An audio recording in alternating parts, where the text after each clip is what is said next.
कि किस तरह ਦੇ ਨਾਲ सब कुछ पॉसिबल होएगा। सवाल बहुत सारे ने, एक बार सवालों ਤੇ नजर मार ਲੈਂਦੇ ਆ कि सवाल ਜਿਹੜੇ ਨੇ ਉਹ ਕੀ ਕੁਝ ਇਸ ਦੇ ਲਈ ਖੜੇ ਹੋ ਜਾਂਦੇ ਨੇ, ਕਿਉਂਕਿ ਅਗਰ ਕਿਸੇ ਚੀਜ਼ ਦਾ ਐਲਾਨ ਹੁੰਦਾ ਤਾਂ ਉਸ ਨੂੰ ਲੈ ਕੇ ਦੁਚਿੱਤੀ ਜ਼ਰੂਰ ਮਨਾਂ ਦੇ ਵਿੱਚ ਰਹਿੰਦੀ ਹੈ, ਬੇਸ਼ੱਕ ਉਹ ਮਾਪਿਆਂ ਦੇ ਮਨਾਂ ਵਿੱਚ ਰਹੇ ਜਾਂ ਫਿਰ ਸਕੂਲਾਂ ਦੇ ਮਨਾਂ ਦੇ ਵਿੱਚ ਰਹੇ। ਸੋ ਇਹ ਸਵਾਲ ਜ਼ਰੂਰ ਖੜੇ ਹੁੰਦੇ ਨੇ। ਸੋ ਇੱਕ ਵਾਰ ਸਵਾਲ ਵੇਖਦੇ ਹਾਂ ਕਿ ਨਵੀਂ ਸਿੱਖਿਆ ਨੀਤੀ ਕਾਰਗਰ ਸਿੱਧ ਹੋਵੇਗੀ कि सिक्ख्या नीति ਨੂੰ लागू करना आसान होएगा। ਇਹ ਵੀ सवाल है, सिक्ख्या नीति ਨੂੰ लागू करना किस तरह ਦੇ ਨਾਲ आसान होएगा, सहमति किस तरह ਦੇ ਨਾਲ होएगी, निजी स्कूल सहमत होंगे नहीं होंगे, बच्चों के मापे नवी नीति ਨੂੰ ਪ੍ਰਵਾਨ करेंगे कि नहीं, ਇਹ ਵੀ सवाल खड़े ਹੁੰਦੇ ਨੇ।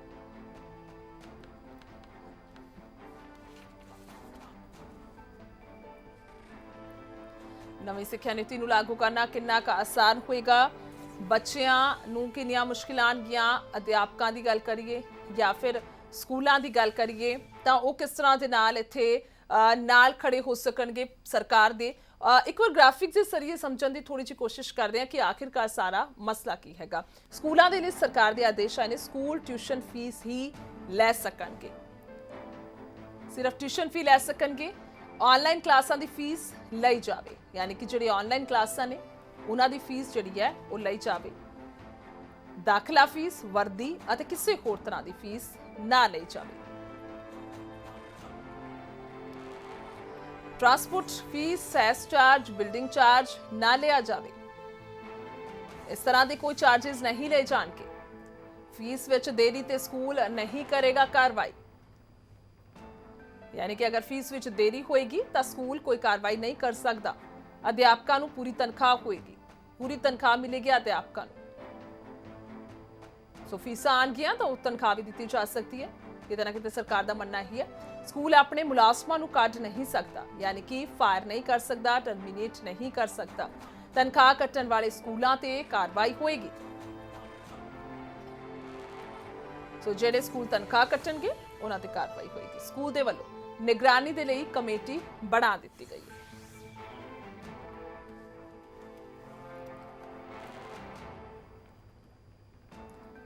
सो ये सब तौर ते साफ कर दिता गया। अगर सरकार की गल करते हैं तो उन्होंने कहा सी कि जिस तरह के नाल ही लॉकडाउन थोड़ा बहुत ढिल होनी शुरू होएगी तो फिर उदों ही ऐलान कर दिता जाएगा, नीति बना दी जाएगी। सो उस नूं ध्यान दे विच रखते हुए ये सारे आदेश जिहड़े ने वो लागू कर दिते गए। Transport fees, cess charge, building charge ना लिया जाए, कह दिता गया है। कोई भी एक्सट्रा चार्जिस पेरेंट्स तो नहीं ले जाएंगे इन्हां लॉकडाउन के समय दौरान। हाँ, जिस समय सब कुछ रेगूलर हो जाएगा उस तो बाद अगे दा सारा दस दिता जाएगा प्रोसैस। हालांकि ये भी नहीं कहा जा सकता कि उस तरह के नाल सब कुछ चालू हो जाएगा, उदों भी शायद सरकार ही दसेगी कि आखिरकार बच करना की है। पर फिलहाल की अगर घड़ी की गल करते हैं, जिस हालातों के विच बच्चे पढ़ रहे हैं,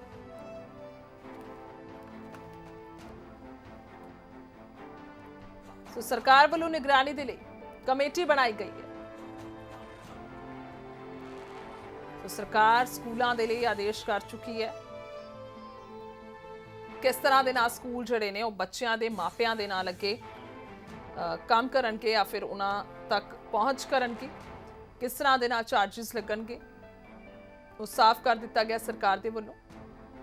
दाखला फीस, वर्दी किसी भी तरह की फीस नहीं ली जाएगी, किताबां हो गई, यानी कि मापे जो देना चाहते हैं वो खैर उस मुताबिक गलबात कर सकते हैं। पर अगर चार्जिस की गल करते हैं, कल्ली फीस की गल करते हैं तो वो जिहड़ी है उस दे वही काफ़ी कुछ साफ कर दिता गया सरकार दे। अध्यापकों को पूरी तनख्वाह देने की गल कही गई है, तनख्वाह जिहड़ी पूरी दी जाए और समय सिर दी जाए।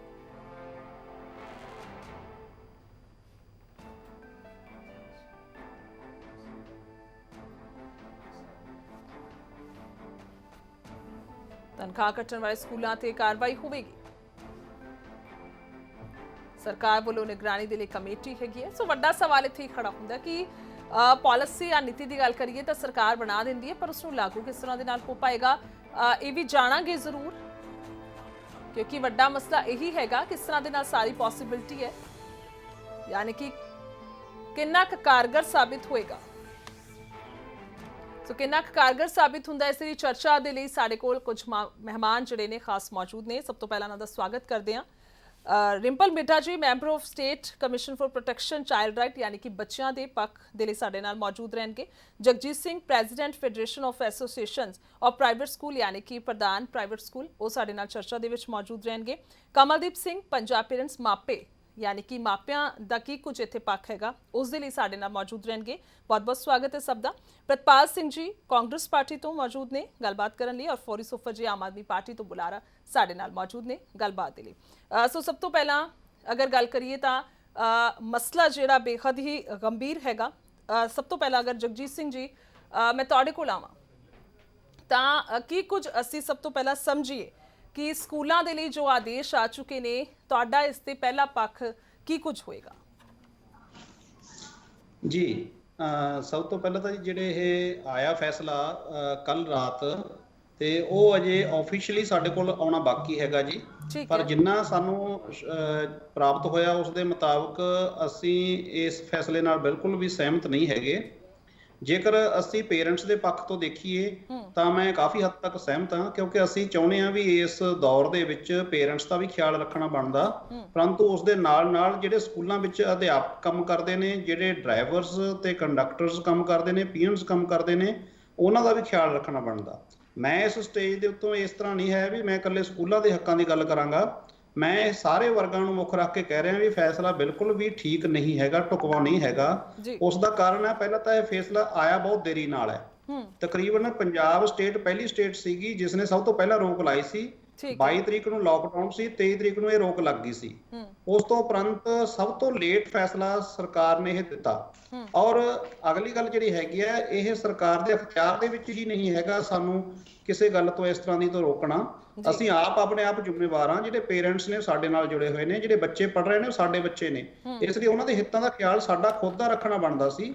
ਤੋਂ ਅਸੀਂ ਆਪਦੇ ਪੱਧਰ ਦੇ ਉੱਤੇ ਕੈਪੇਬਲ ਸੀਗੇ ਉਹਨਾਂ ਨੂੰ ਛੋਟ ਦੇਣ ਦੇ, ਉਹਨਾਂ ਦਾ ਖਿਆਲ ਰੱਖਣ ਦੇ, परंतु ये जिहड़ा फैसला पर लगदा जगजीत सिंह जी अपने पद्धर ते हो पांदा, क्योंकि अगर स्कूलों की मनमानियां की गल करिए तो किसी तो भी लुकियां नहीं हैं। पिछले समय की गल करिए क्योंकि हुण जदों लॉकडाउन हो गया है, सब कुछ मंदी दे विच है, तो स्कूल वैसे भी मनमानियां करदे नहीं लगदा? ਤੁਹਾਡੀ ਗੱਲ ਦਾ ਮੈਂ ਜਵਾਬ ਦਿੰਦਾ ਜੀ। ਦੇਖੋ ਜਿਹੜੀ ਗੱਲ ਤੁਸੀਂ ਗੱਲ ਕਰ ਰਹੇ ਹੋ, ਮੈਂ ਪਹਿਲਾਂ ਵੀ ਚੈਨਲ ਤੇ ਕਿਹਾ ਸੀ ਵੀ ਕੋਈ ਵੀ ਵਰਗ ਮਾੜਾ ਨਹੀਂ ਹੁੰਦਾ, ਕੋਈ ਵਰਗ ਮਾੜਾ ਨਹੀਂ ਹੁੰਦਾ। ਤੁਸੀਂ ਅੱਜ ਦੇਖੋ ਪੂਰਾ 1.5 ਮਹੀਨਾ ਹੋ ਗਿਆ, ਕਿੰਨੀਆਂ ਸ਼ਿਕਾਇਤਾਂ ਆਈਆਂ ਨੇ ਫੀਸਾਂ ਲੈਣ ਦੀਆਂ, ਬਿਲਕੁਲ ਗਿਣਤੀ ਚੁਣਤੀ ਦੀਆਂ ਸੀਗੀਆਂ। 51 ਮਾਮਲੇ ਜਗਜੀਤ ਸਿੰਘ ਜੀ, 51 ਨੋਟਿਸ ਚ ਆਏ ਨੇ। हाँ ਉਹੀ ਗੱਲ ਕਰ ਰਹੇ ਜੀ। 9000 ਸਕੂਲਾਂ ਦੇ ਵਿੱਚੋਂ 51 ਆਏ, ਉਹਨਾਂ ਵਿੱਚੋਂ ਕਿੰਨੇ ਬੇਕਸੂਰ ਨੇ ਅਜੇ ਤੁਸੀਂ ਤੇ ਮੈਂ ਇਹ ਗੱਲ ਦੀ ਪੁਸ਼ਟੀ ਨਹੀਂ ਕਰ ਸਕਦੇ। ਇਸ ਦੇ ਉਲਟ ਤੁਸੀਂ 1.5 ਮਹੀਨੇ ਦੇ ਵਿੱਚ ਗਵਰਨਮੈਂਟ ਸਕੂਲਸ ਦੀਆਂ ਗਤੀਵਿਧੀਆਂ ਤੇ ਗੌਰ ਕਰੋ।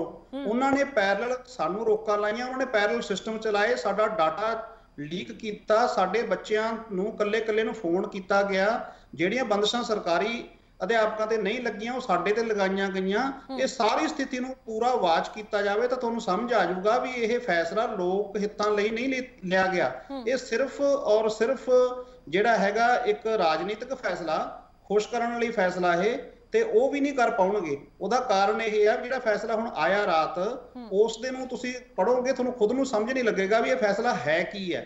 ਤੇ ਇਸ ਲਈ ਅਸੀਂ ਸਾਡਾ ਇਸ ਪੱਖ ਤੁਹਾਡੇ ਤੋਂ ਸਮਝਾਂਗੇ ਜਗਜੀਤ ਜੀ, ਮੈਂ ਆਉਣੀ ਆ ਤੁਹਾਡੇ ਕੋਲ, ਤੁਹਾਡੇ ਤੋਂ ਜ਼ਰੂਰ ਸਮਝਾਂਗੇ ਆਖਿਰਕਾਰ ਫੈਸਲਾ ਹੈ ਕੀ ਹੈ ਔਰ ਕਿਉਂ ਸਮੱਸਿਆਵਾਂ ਆਣ ਗਈਆਂ, ਕਿਉਂਕਿ ਆਪਾਂ ਸਭ ਦੀ ਗੱਲ ਕਰਨੀ ਹੈ। ਮੇਰੇ ਨਾਲ ਕਮਲਦੀਪ ਜੀ ਮੌਜੂਦ ਨੇ। ਸਭ ਤੋਂ ਪਹਿਲਾਂ ਮੈਂ ਨਾਮ ਥੋੜਾ ਜਿਹਾ ਜਾਣਨਾ ਚਾਹਾਂਗੀ। ਕੁਲਦੀਪ ਜੀ ਤੁਹਾਡਾ ਨਾਮ ਹੈ ਜਾਂ ਕਮਲਦੀਪ ਜੀ ਹੈਗਾ? ਉਸ ਤੋਂ ਬਾਅਦ ਤੁਹਾਡਾ ਪੱਖ ਵੀ ਜਾਣਾਂਗੀ ਕਿ ਕੁਝ ਕਹੋਗੇ।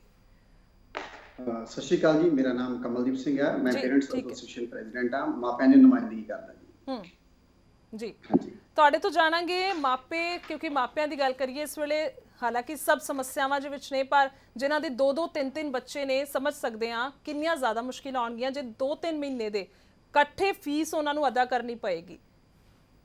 ਬਿਲਕੁਲ ਜੀ, ਮੈਂ ਸਭ ਤੋਂ ਪਹਿਲੀ ਗੱਲ ਤਾਂ ਲਿਵਿੰਗ ਇੰਡੀਆ ਨਿਊਜ਼ ਦਾ ਬਹੁਤ-ਬਹੁਤ ਧੰਨਵਾਦ ਕਰਦਾ ਹਾਂ ਕਿ ਉਹਨਾਂ ਨੇ ਇਸ ਮਸਲੇ ਨੂੰ ਇਮੀਡੀਏਟ ਚੱਕਿਆ ਕਿ ਜੋ ਸਿੱਖਿਆ ਨੀਤੀ ਦੇ ਵਿੱਚ ਚੇਂਜਸ ਹੋਈਆਂ ਸਰਕਾਰ ਨੇ ਕੀਤੀਆਂ, ਕਿ ਉਹਨਾਂ ਤੋਂ ਖੁਸ਼ ਜਾਂ ਨਹੀਂ ਹੈਗੇ। ਜਗਜੀਤ ਸਿੰਘ ਧੁਰੀ ਜੀ ਨੇ ਆਪਣਾ ਪੱਖ ਦਿੱਤਾ ਹੈ, ਉਹਨਾਂ ਨੇ ਕਿਹਾ ਅਸੀਂ ਖੁਸ਼ ਨਹੀਂ ਹਾਂ, ਅਸੀਂ ਮਾਪਿਆਂ ਦੇ ਐਂਗਲ ਤੋਂ ਦੇਖੀਏ ਤਾਂ ਇੱਕ ਵਧੀਆ ਗੱਲ ਆ। ਪਰ ਮੈਂ ਨਾ ਇਹਨੂੰ ਸਕੂਲਾਂ ਦੇ ਪੱਖ ਦੇ ਵਿੱਚ ਵਧੀਆ ਕਹੂੰਗਾ ਤੇ ਨਾ ਇਹਨੂੰ ਮਾਪਿਆਂ ਦੇ ਪੱਖ 'ਚ ਵਧੀਆ ਕਹੂੰਗਾ। ਅਸੀਂ ਇੱਥੇ ਇਹ ਗੱਲ ਕਵਾਂਗੇ ਵੀ ਜੋ ਵੀ ਫੈਸਲਾ ਲਿਆ ਗਿਆ ਉਹ ਇੱਕ ਪਾਸੇ ਵੱਲ ਸੋਚ ਕੇ ਲਿਆ ਗਿਆ। ਸਕੂਲਾਂ ਦੇ ਨੁਮਾਇੰਦੇ ਜਿਹੜੇ ਨੇ ਉਹ ਮਿਲੇ ਨੇ ਸਿੱਖਿਆ ਮੰਤਰੀ ਜੀ ਨੂੰ ਜਾ ਕੇ ਔਰ ਉਹਨਾਂ ਨੇ ਆਪਣੀਆਂ ਪਾਲਿਸੀਆਂ ਦੇ ਮੁਤਾਬਕ ਇਹ ਸਾਰਾ ਕੁਝ ਕਰਾਇਆ।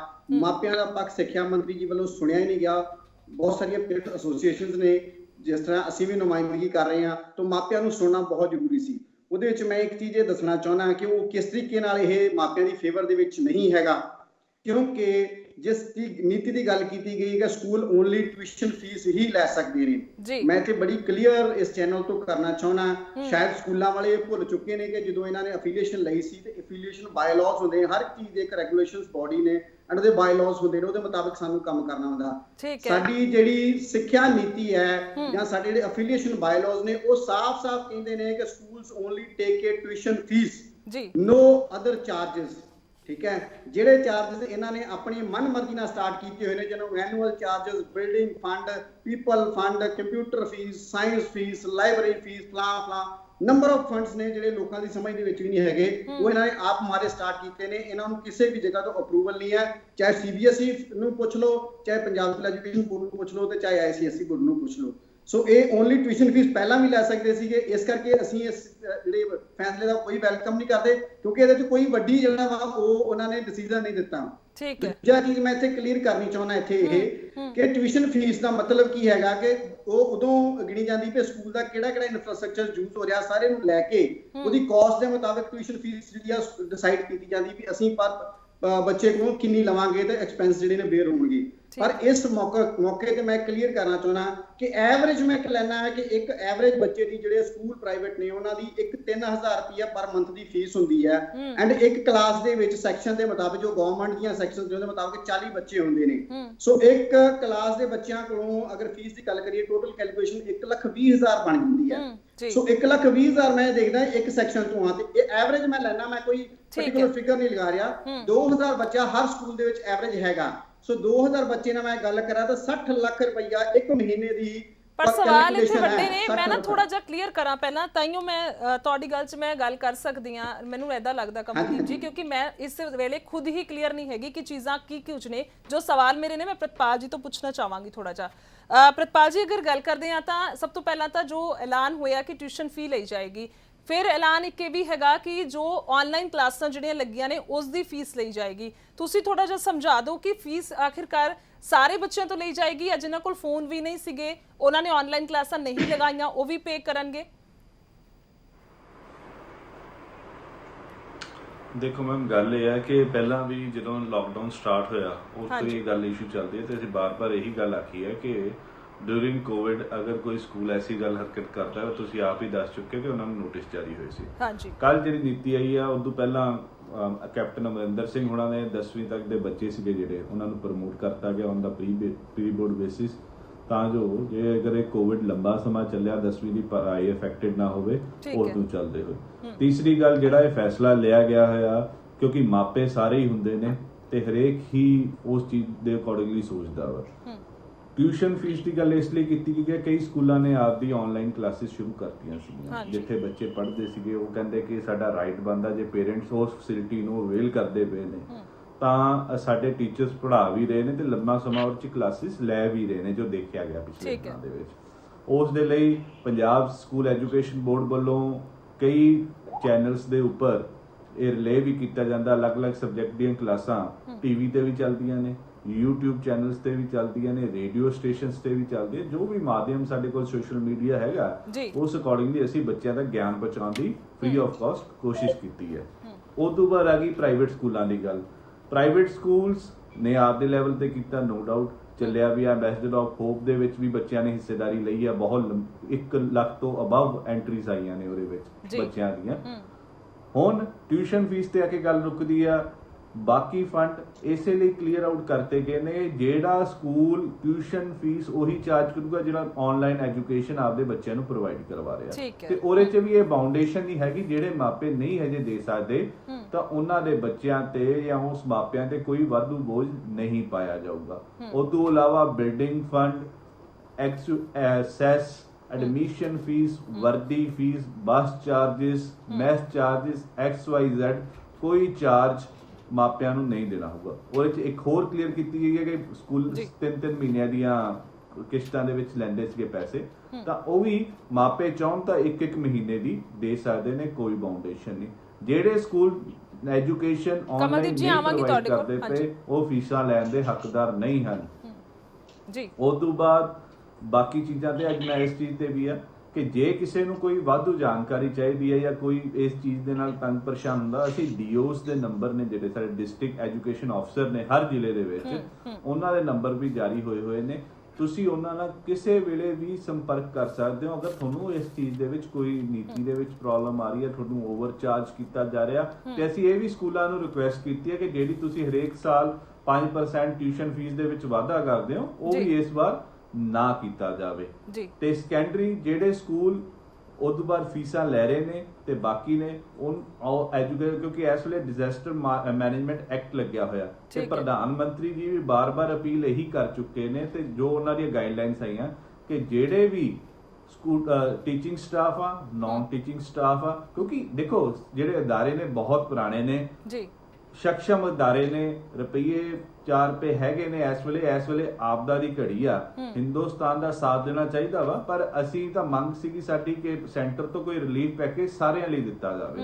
ਉਹਦੇ ਵਿੱਚ ਇਹ ਲੋਕ ਵੀ, ਟੀਚਿੰਗ ਸਟਾਫ ਵੀ, ਨਾਨ ਟੀਚਿੰਗ ਸਟਾਫ ਵੀ, ਮਾਪੇ ਵੀ ਕਵਰ ਹੁੰਦੇ ਸੀ, ਬਟ ਉੱਥੋਂ ਕੋਈ ਰਿਲੀਫ ਫੰਡ ਦੀ ਬਜਾਏ ਲੋਨਸ 20 ਲੱਖ ਕਰੋੜ ਦੇ ਵਿੱਚ ਆ ਰਹੇ ਨੇ ਕੁਝ, ਤਾਂ ਉਸ ਦੀ ਰਿਆਇਤ ਨਹੀਂ ਮਿਲੀ। ਪਰ ਹੁਣ ਅਸੀਂ ਦੋਹਾਂ ਪੱਖਾਂ ਨੂੰ ਸੋਚਦੇ ਹੋਏ ਇਸ ਵਿਚਲਾ ਇਸੇ ਕਰਕੇ ਨੀਤੀ ਘੜੀ ਗਈ ਤੇ ਜਿਹੜੀ ਪ੍ਰੈਜ਼ੈਂਟ ਕੀਤੀ ਗਈ ਕੱਲ, ਉਹੀ ਸਵਾਲ ਹੈ ਪ੍ਰਿਤਪਾਲ ਜੀ ਕਿ ਕਿੱਦਾਂ ਕਾਰਗਰ ਹੋਏਗੀ, ਉਹ ਲੋਕਾਂ ਦੇ ਵਿੱਚ ਅਸੀਂ ਰੱਖੀ ਹੈ। ਕਿਉਂਕਿ ਕਈ ਨਾ ਕਈ ਕਿਤੇ ਨਾ ਕਿਤੇ ਕਿਹਾ ਜਾ ਰਿਹਾ ਕਿ ਸਿਆਸਤ ਦੇ ਲੋਕਾਂ ਦੇ ਲਈ ਤਾਂ ਬਿਹਤਰ ਹੈਗੀ ਹੈ ਜਾਂ ਫਿਰ ਆਪਣੀਆਂ ਵੋਟਾਂ ਦੇ ਲਈ ਤਾਂ ਇਹ ਜਿਹੜੀ ਨੀਤੀ ਹੈ ਉਹ ਕਾਰਗਰ ਹੋਏਗੀ, ਜਿਸ ਤਰ੍ਹਾਂ ਦੇ ਨਾਲ ਜਗਜੀਤ ਜੀ ਵੀ ਕਹਿ ਰਹੇ ਸੀ ਥੋੜੀ ਦੇਰ ਪਹਿਲਾਂ। ਪਰ ਇਹ ਜਿਹੜੀ ਪ੍ਰੈਕਟੀਕਲ ਲੈਵਲ ਤੇ ਗੱਲ ਕਰੀਏ ਤਾਂ ਲੋਕਾਂ ਦਾ ਭਲਾ ਨਹੀਂ ਹੈਗਾ। ਸਿਆਸਤ ਹੈ ਕਿੱਥੇ? ਸਿਆਸਤ ਹੈ ਕਿੱਥੇ? ਹਰੇਕ ਚਾਹੇ ਉਹ ਹਰ ਜਗ੍ਹਾ ਸਿਆਸਤ ਹੈ ਜੀ, ਹਰ ਜਗ੍ਹਾ ਆਮ ਆਦਮੀ ਪਾਰਟੀ ਨਾਲ, ਚਾਹੇ ਅਕਾਲੀ ਦਲ, ਚਾਹੇ ਕਾਂਗਰਸ, ਕਿਸੇ ਨਾਲ ਵੀ ਮਾਪਾ ਦਾ ਮਾਪਾ ਹੀ ਹੈ ਨਾ ਜੀ। ਇਹ ਚ ਨੀਤੀ ਕਾਦੀ ਹੈ? ਨਹੀਂ, ਫਿਰ ਇਹ ਕਹਿ ਰਹੇ ਨੇ ਸਕੂਲਾਂ ਦੀ ਨਹੀਂ ਸੋਚੀ ਗਈ, ਪਰ ਇਸ ਦੇ ਵਿੱਚ ਕਿੱਦਾਂ ਹੋ ਸਕਦਾ? 12ਵੀਂ ਤੱਕ ਦਾ ਬੰਦਾ ਵੈਸੇ ਵੋਟਰ ਨਹੀਂ ਹੁੰਦਾ। ਨਹੀਂ, ਤੇ ਫਿਰ ਹੁਣ ਤੱਕ ਹਰਾਸ ਹੀ ਕਿਉਂ ਕੀਤਾ ਗਿਆ ਮੈਡਮ? ਜਿਹੜੇ ਆਨਲਾਈਨ ਅਗਰ ਇਹੀ ਫੈਸਲਾ ਲੈਣਾ ਸੀ ਪਹਿਲਾਂ ਵੀ ਲਿਆ ਸਕਦਾ, ਸਟੱਡੀਜ਼ ਦੇ ਰਹੇ ਨੇ ਤਾਂ ਉਹਨਾਂ ਨੂੰ ਕਿ ਨਹੀਂ ਪਹਿਲਾਂ ਕਿਉਂ ਨਹੀਂ ਲਿਆ ਗਿਆ? ਤੁਸੀਂ ਪਹਿਲਾਂ ਵੀ ਗੱਲ ਹੋ ਚੁੱਕੀ ਹੈ, 1 ਮਹੀਨੇ ਪਹਿਲਾਂ ਵੀ ਇਸੇ ਚੀਜ਼ ਤੇ ਡਿਸਕਸ਼ਨ ਸੀ। ਉਸ ਵੇਲੇ ਕਿਹਾ ਗਿਆ ਜਦ ਤੱਕ 15 ਮਈ ਤੱਕ ਤਾਂ ਅਸੀਂ ਵੈਸੇ ਛੁੱਟੀਆਂ ਕੀਤੀਆਂ ਹੋਈਆਂ ਸੀਗੀਆਂ। ਤੇ ਫਿਰ ਛੁੱਟੀਆਂ ਦੇ ਵਿੱਚ ਕਿਸ ਤਰ੍ਹਾਂ ਕਲਾਸਾਂ ਲਈਆਂ? ਜਦ ਤੱਕ ਕਰਫਿਊ ਕੰਟੀਨਿਊ ਆ, ਆਨਲਾਈਨ ਕਲਾਸਾਂ ਕੰਡਕਟਡ ਹੈਗੀਆਂ ਨੇ। ਜੇ ਤੁਸੀਂ ਆਨਲਾਈਨ ਪੜ੍ਹਾਈ ਕਰਵਾਈ ਆ ਪਿਛਲੇ ਦਿਨਾਂ 'ਚ, ਮਾਪਿਆਂ ਨੇ ਅਵੇਲ ਕੀਤਾ ਤਾਂ ਉਹ ਪੇ ਕਰਨਗੇ ਤੁਹਾਨੂੰ। ਪਹਿਲੀ ਗੱਲ ਤਾਂ ਇਹ ਦੱਸਿਆ ਜਾਵੇ ਵੀ ਆਨਲਾਈਨ ਪੜ੍ਹਾਈ ਕਰਾਉਣ ਦੀ ਕੀ ਇਹਨਾਂ ਕੋਲ ਟ੍ਰੇਨਿੰਗ ਸੀਗੀ। ਮੈਂ ਤੇ ਇੱਥੇ ਜਗਜੀਤ ਸਿੰਘ ਧੂਰੀ ਜੀ ਨੂੰ ਕਹਿਣਾ ਹੈ ਕਿ ਜਿਹੜਾ ਉਹਨਾਂ ਨੇ ਕਿਹਾ ਤਾਂ ਗਵਰਨਮੈਂਟ ਨੂੰ ਕੋਈ ਅਖਤਿਆਰ ਹੀ ਨਹੀਂ ਸੀਗਾ ਇਹਦੇ ਤੇ ਫੈਸਲਾ ਲੈਣ ਦਾ, ਤੇ ਫਿਰ ਅਖਤਿਆਰ ਸਕੂਲਾਂ ਨੇ ਹੋ ਗਿਆ। ਇਹਨਾਂ ਨੇ ਨੈਕਸਸ ਬਣਾਇਆ, ਇਹਨਾਂ ਦੇ ਨੈਕਸਸ ਦੇ ਕਰਕੇ ਤਾਂ ਅੱਜ ਮਾਪਿਆਂ ਦੇ ਨਾਲ ਇਹ ਹਾਲਾਤ ਹੋ ਰਹੇ ਨੇ। ਜਵਾਬ ਦੇਣਾ ਜੀ ਇਸ ਗੱਲ ਦਾ, ਜਿਹੜੀ ਤਾਂ ਪਹਿਲਾਂ ਕਮਲਜੀਤ ਜੀ ਨੇ ਡਾਟਾ ਪੇਸ਼ ਕੀਤਾ ਉਹ ਬਿਲਕੁਲ ਗਲਤ ਹੈ। ਕਿੰਨੇ ਸਕੂਲ ਨੇ ਜਿਨ੍ਹਾਂ ਕੋਲ 2000 ਦੀ ਐਵਰੇਜ ਕੱਢ ਲਈ ਇਹਨਾਂ ਨੇ, ਤੇ ਤੁਸੀਂ ਡਾਟਾ ਆਨਲਾਈਨ ਪੇਸ਼ ਕਰਦੇ ਹੋ ਜਗਜੀਤ ਜੀ, ਤੁਸੀਂ ਡਾਟੇ ਨੇ ਗਲਤ ਡਾਟਾ ਕਰਕੇ। ਇੱਕ ਵਾਰ ਸੁਣ ਲੈਣੇ ਕਮਲਦੀਪ ਜੀ, ਇੱਕ ਵਾਰ ਸੁਣ ਲੈਣੇ ਆ। ਹਾਂਜੀ ਜਗਜੀਤ ਜੀ। ਮੈਡਮ ਜਿਹੜੀ ਗੱਲ ਕਰ ਰਿਹਾ ਨਾ ਮੈਂ, ਜਿਹੜਾ ਫੀਸ ਰੈਗੂਲੇਟਰੀ ਐਕਟ ਪਾਸ ਹੋ ਚੁੱਕਿਆ ਹੈ, ਅਸੀਂ ਜਿਹੜਾ ਵੀ ਕੁਛ ਉਹਦੇ ਅੰਡਰ ਆਉਣੇ ਆ, 8% ਦਾ ਜਿਹੜਾ ਵਾਧਾ, ਸਾਨੂੰ ਆਪਦੀਆਂ ਫੀਸਾਂ ਆਪ ਫਿਕਸ ਕਰਨ ਦਾ ਅਧਿਕਾਰ ਹੈ। ਸਕੂਲ ਜਦੋਂ ਸਟਾਰਟ ਹੁੰਦਾ ਤਾਂ ਨਿਰਧਾਰਿਤ ਕਰਦਾ, ਕਮਲਜੀਤ ਜੀ ਮੈਨੂੰ ਗੱਲ ਪੂਰੀ ਕਰਨ ਦਿਓ, ਆਪਦੀਆਂ ਫੀਸਾਂ ਨਿਰਧਾਰਿਤ ਕਰਦਾ। ਉਸ ਤੋਂ ਬਾਅਦ ਸਾਨੂੰ ਸਰਕਾਰ ਨੇ ਕਿਹਾ 8% ਵਾਧਾ, ਤਾਂ ਇਹ ਆਪਦਾ ਪੇਰੈਂਟਸ ਸਕੂਲ ਦਾ ਫੀਸ ਸਟਰਕਚਰ ਜਿੰਨੇ ਵੀ ਇਹਨਾਂ ਨੇ ਹੈੱਡ ਗਣਾਏ ਨੇ, ਜੋ ਵੀ ਕੁਛ ਹੈਗੇ ਆ, ਉਹ ਕਾਸਟ ਕਾਊਂਟ ਕਰਕੇ ਹੀ ਸਕੂਲ ਜੁਆਇਨ ਕਰਦਾ ਆਪਣੀ ਸਮਰੱਥਾ ਮੁਤਾਬਕ। ਸਮਰੱਥਾ ਮੁਤਾਬਕ ਜੁਆਇਨ ਕਰਨ ਤੋਂ ਬਾਅਦ ਸਾਡੇ ਤੇ ਬਾਈਂਡਿੰਗ ਕੀਤੀ ਗਈ ਹੈ ਵੀ ਕਿਸੇ ਵੀ ਹਾਲਤ ਵਿੱਚ ਤੁਸੀਂ 8% ਤੋਂ ਵੱਧ ਵਾਧਾ ਨਹੀਂ ਕਰਾਂਗੇ। ਉਹ ਅਸੀਂ ਕਰ ਨਹੀਂ ਰਹੇ। ਉਸ ਤੋਂ ਬਾਅਦ ਜੇਕਰ ਜਿਹੜੇ ਪੇਰੈਂਟਸ ਨੇ ਉਹ ਸਮਰੱਥ ਨੇ, ਹੁਣ ਮੈਂ ਇੱਥੇ ਹੀ ਸਵਾਲ ਪੁੱਛਣਾ ਚਾਹੁੰਦਾ, ਸਾਡੇ ਸਕੂਲਾਂ ਵਿੱਚ ਜਿਹੜੇ ਵਿਦਿਆਰਥੀ ਪੜ੍ਹ ਰਹੇ ਨੇ, ਇਸ ਟਾਈਮ ਕਿਸਾਨ ਵਰਗ ਕੋਲ ਫਸਲ ਆ ਚੁੱਕੀ ਹੈ, ਤੁਹਾਡੇ ਜਿਹੜੇ ਮੁਲਾਜ਼ਮ ਪੜ੍ਹਦੇ ਨੇ ਉਹਨਾਂ ਕੋਲ ਤਨਖਾਹਾਂ ਆ ਰਹੀਆਂ ਨੇ ਰੈਗੂਲਰ, ਉਹ ਫੀਸ ਕਿਉਂ ਨਾ ਭਰਨ? ਜਿਹੜੇ EMPLOYEES ਨੇ ਪੰਜਾਬ ਸਰਕਾਰ, ਨਹੀਂ ਸਾਰੇ ਕਿਸਾਨ ਨਹੀਂ ਹੈਗੇ ਜਗਜੀਤ ਜੀ। ਇਹ ਤੇ ਮੈਂ ਆਵਾਂਗੀ, ਦੁਬਾਰਾ ਵਾਪਸ ਆਵਾਂਗੀ। ਠੀਕ ਹੈ ਕਮਲਜੀਤ ਜੀ, ਮੈਂ ਵਾਪਸ ਆਵਾਂਗੀ, ਫਿਲਹਾਲ ਵਾਪਸ ਆਵਾਂਗੀ। ਫੈਰੀ ਜੀ ਵੀ ਸਾਡੇ ਨਾਲ ਮੌਜੂਦ ਨੇ। ਨਹੀਂ, ਇੱਕ ਪੱਖ ਮੈਂ ਉਹਨਾਂ ਦਾ ਵੀ ਜਾਣਨਾ ਚਾਹਾਂਗੀ ਕਿਉਂਕਿ ਕਾਫੀ ਦੇਰ ਤੋਂ ਵੀ ਡਿਸਕਸ਼ਨ ਸੁਣ ਰਹੇ ਨੇ। ਅਗਰ ਗੱਲ ਕਰਦੇ ਹਾਂ ਤਾਂ ਕੀ ਸਰਕਾਰ ਦਾ ਫੈਸਲਾ ਸਹੀ ਹੈ? ਔਰ ਮਾਪੇ, ਔਰ ਗੱਲ ਕਰੀਏ ਤਾਂ ਅਗਰ ਸਕੂਲਾਂ ਦੀ, ਤਾਂ ਦੋਵੇਂ ਮੈਨੂੰ ਨਾਖੁਸ਼ ਨਜ਼ਰ ਆਏ ਨੇ ਹੁਣ ਤੱਕ ਦੀ ਸਥਿਤੀ ਦੇ ਮੁਤਾਬਿਕ। ਕੀ ਕਹੋਗੇ ਜੀ? ਸੋਫਰ ਜੀ। ਹਾਂਜੀ ਗੁਰਜੋਤ ਜੀ, ਸਭ ਤੋਂ ਪਹਿਲਾਂ ਤਾਂ ਜਿਹੜਾ ਇਹ ਡਿਸੀਜਨ ਆਇਆ ਹੈ ਇਹ ਆਲਮੋਸਟ ਜਿਹੜੀ ਈ ਕਲਾਸਿਸ ਚੱਲ ਰਹੀਆਂ ਨੇ, ਜਿੰਨੇ ਤਾਂ ਵੱਡੇ ਸਕੂਲ ਨੇ ਉਹਨਾਂ ਵਿੱਚ ਈ ਕਲਾਸਿਸ ਦਾ ਅਰੇਂਜਮੈਂਟ ਵਗੈਰਾ ਉਹਨਾਂ ਸਕੂਲਾਂ ਨੇ ਕਰ ਦਿੱਤਾ ਹੋਇਆ। ਜਿਹੜੇ ਕਾਫੀ ਪੰਜਾਬ ਦੇ ਵਿੱਚ ਮੈਕਸਿਮਮ ਸਕੂਲ ਜਿਹੜੇ ਨੇ ਛੋਟੇ ਸਕੂਲ ਨੇ, ਜਿਨ੍ਹਾਂ ਵਿੱਚ ਇਸ ਚੀਜ਼ ਦੇ ਰਿਗਾਰਡਿੰਗ ਕੋਈ ਅਰੇਂਜਮੈਂਟ ਨਹੀਂ ਹੈ, ਨਾ ਗਵਰਨਮੈਂਟ ਨੇ ਇਸ ਚੀਜ਼ ਦੇ ਰਿਗਾਰਡਿੰਗ ਕੋਈ ਕਿਸੇ ਤਰੀਕੇ ਦੀ ਐਡਵਾਈਜ਼ਰੀ ਇਸ਼ੂ ਕੀਤੀ ਹੈ ਛੋਟੇ ਸਕੂਲਾਂ ਨੂੰ। ਨਹੀਂ, ਇਹਦੇ ਮੈਨੂੰ ਲੱਗਦਾ ਜਿੱਥੇ ਜਿਹੜੇ ਛੋਟੇ ਸਕੂਲਾਂ ਦੀ ਤੁਸੀਂ ਗੱਲ ਕਰ ਰਹੇ ਹੋ, ਜੋ WhatsApp ਤੇ ਹੋਮਵਰਕ ਆਂਦਾ ਰਿਹਾ ਹੈ, ਸ਼ਾਇਦ ਉਸੇ ਨੂੰ ਇਹਦੇ ਵਿੱਚ ਕਾਊਂਟ ਕੀਤਾ ਜਾਏਗਾ।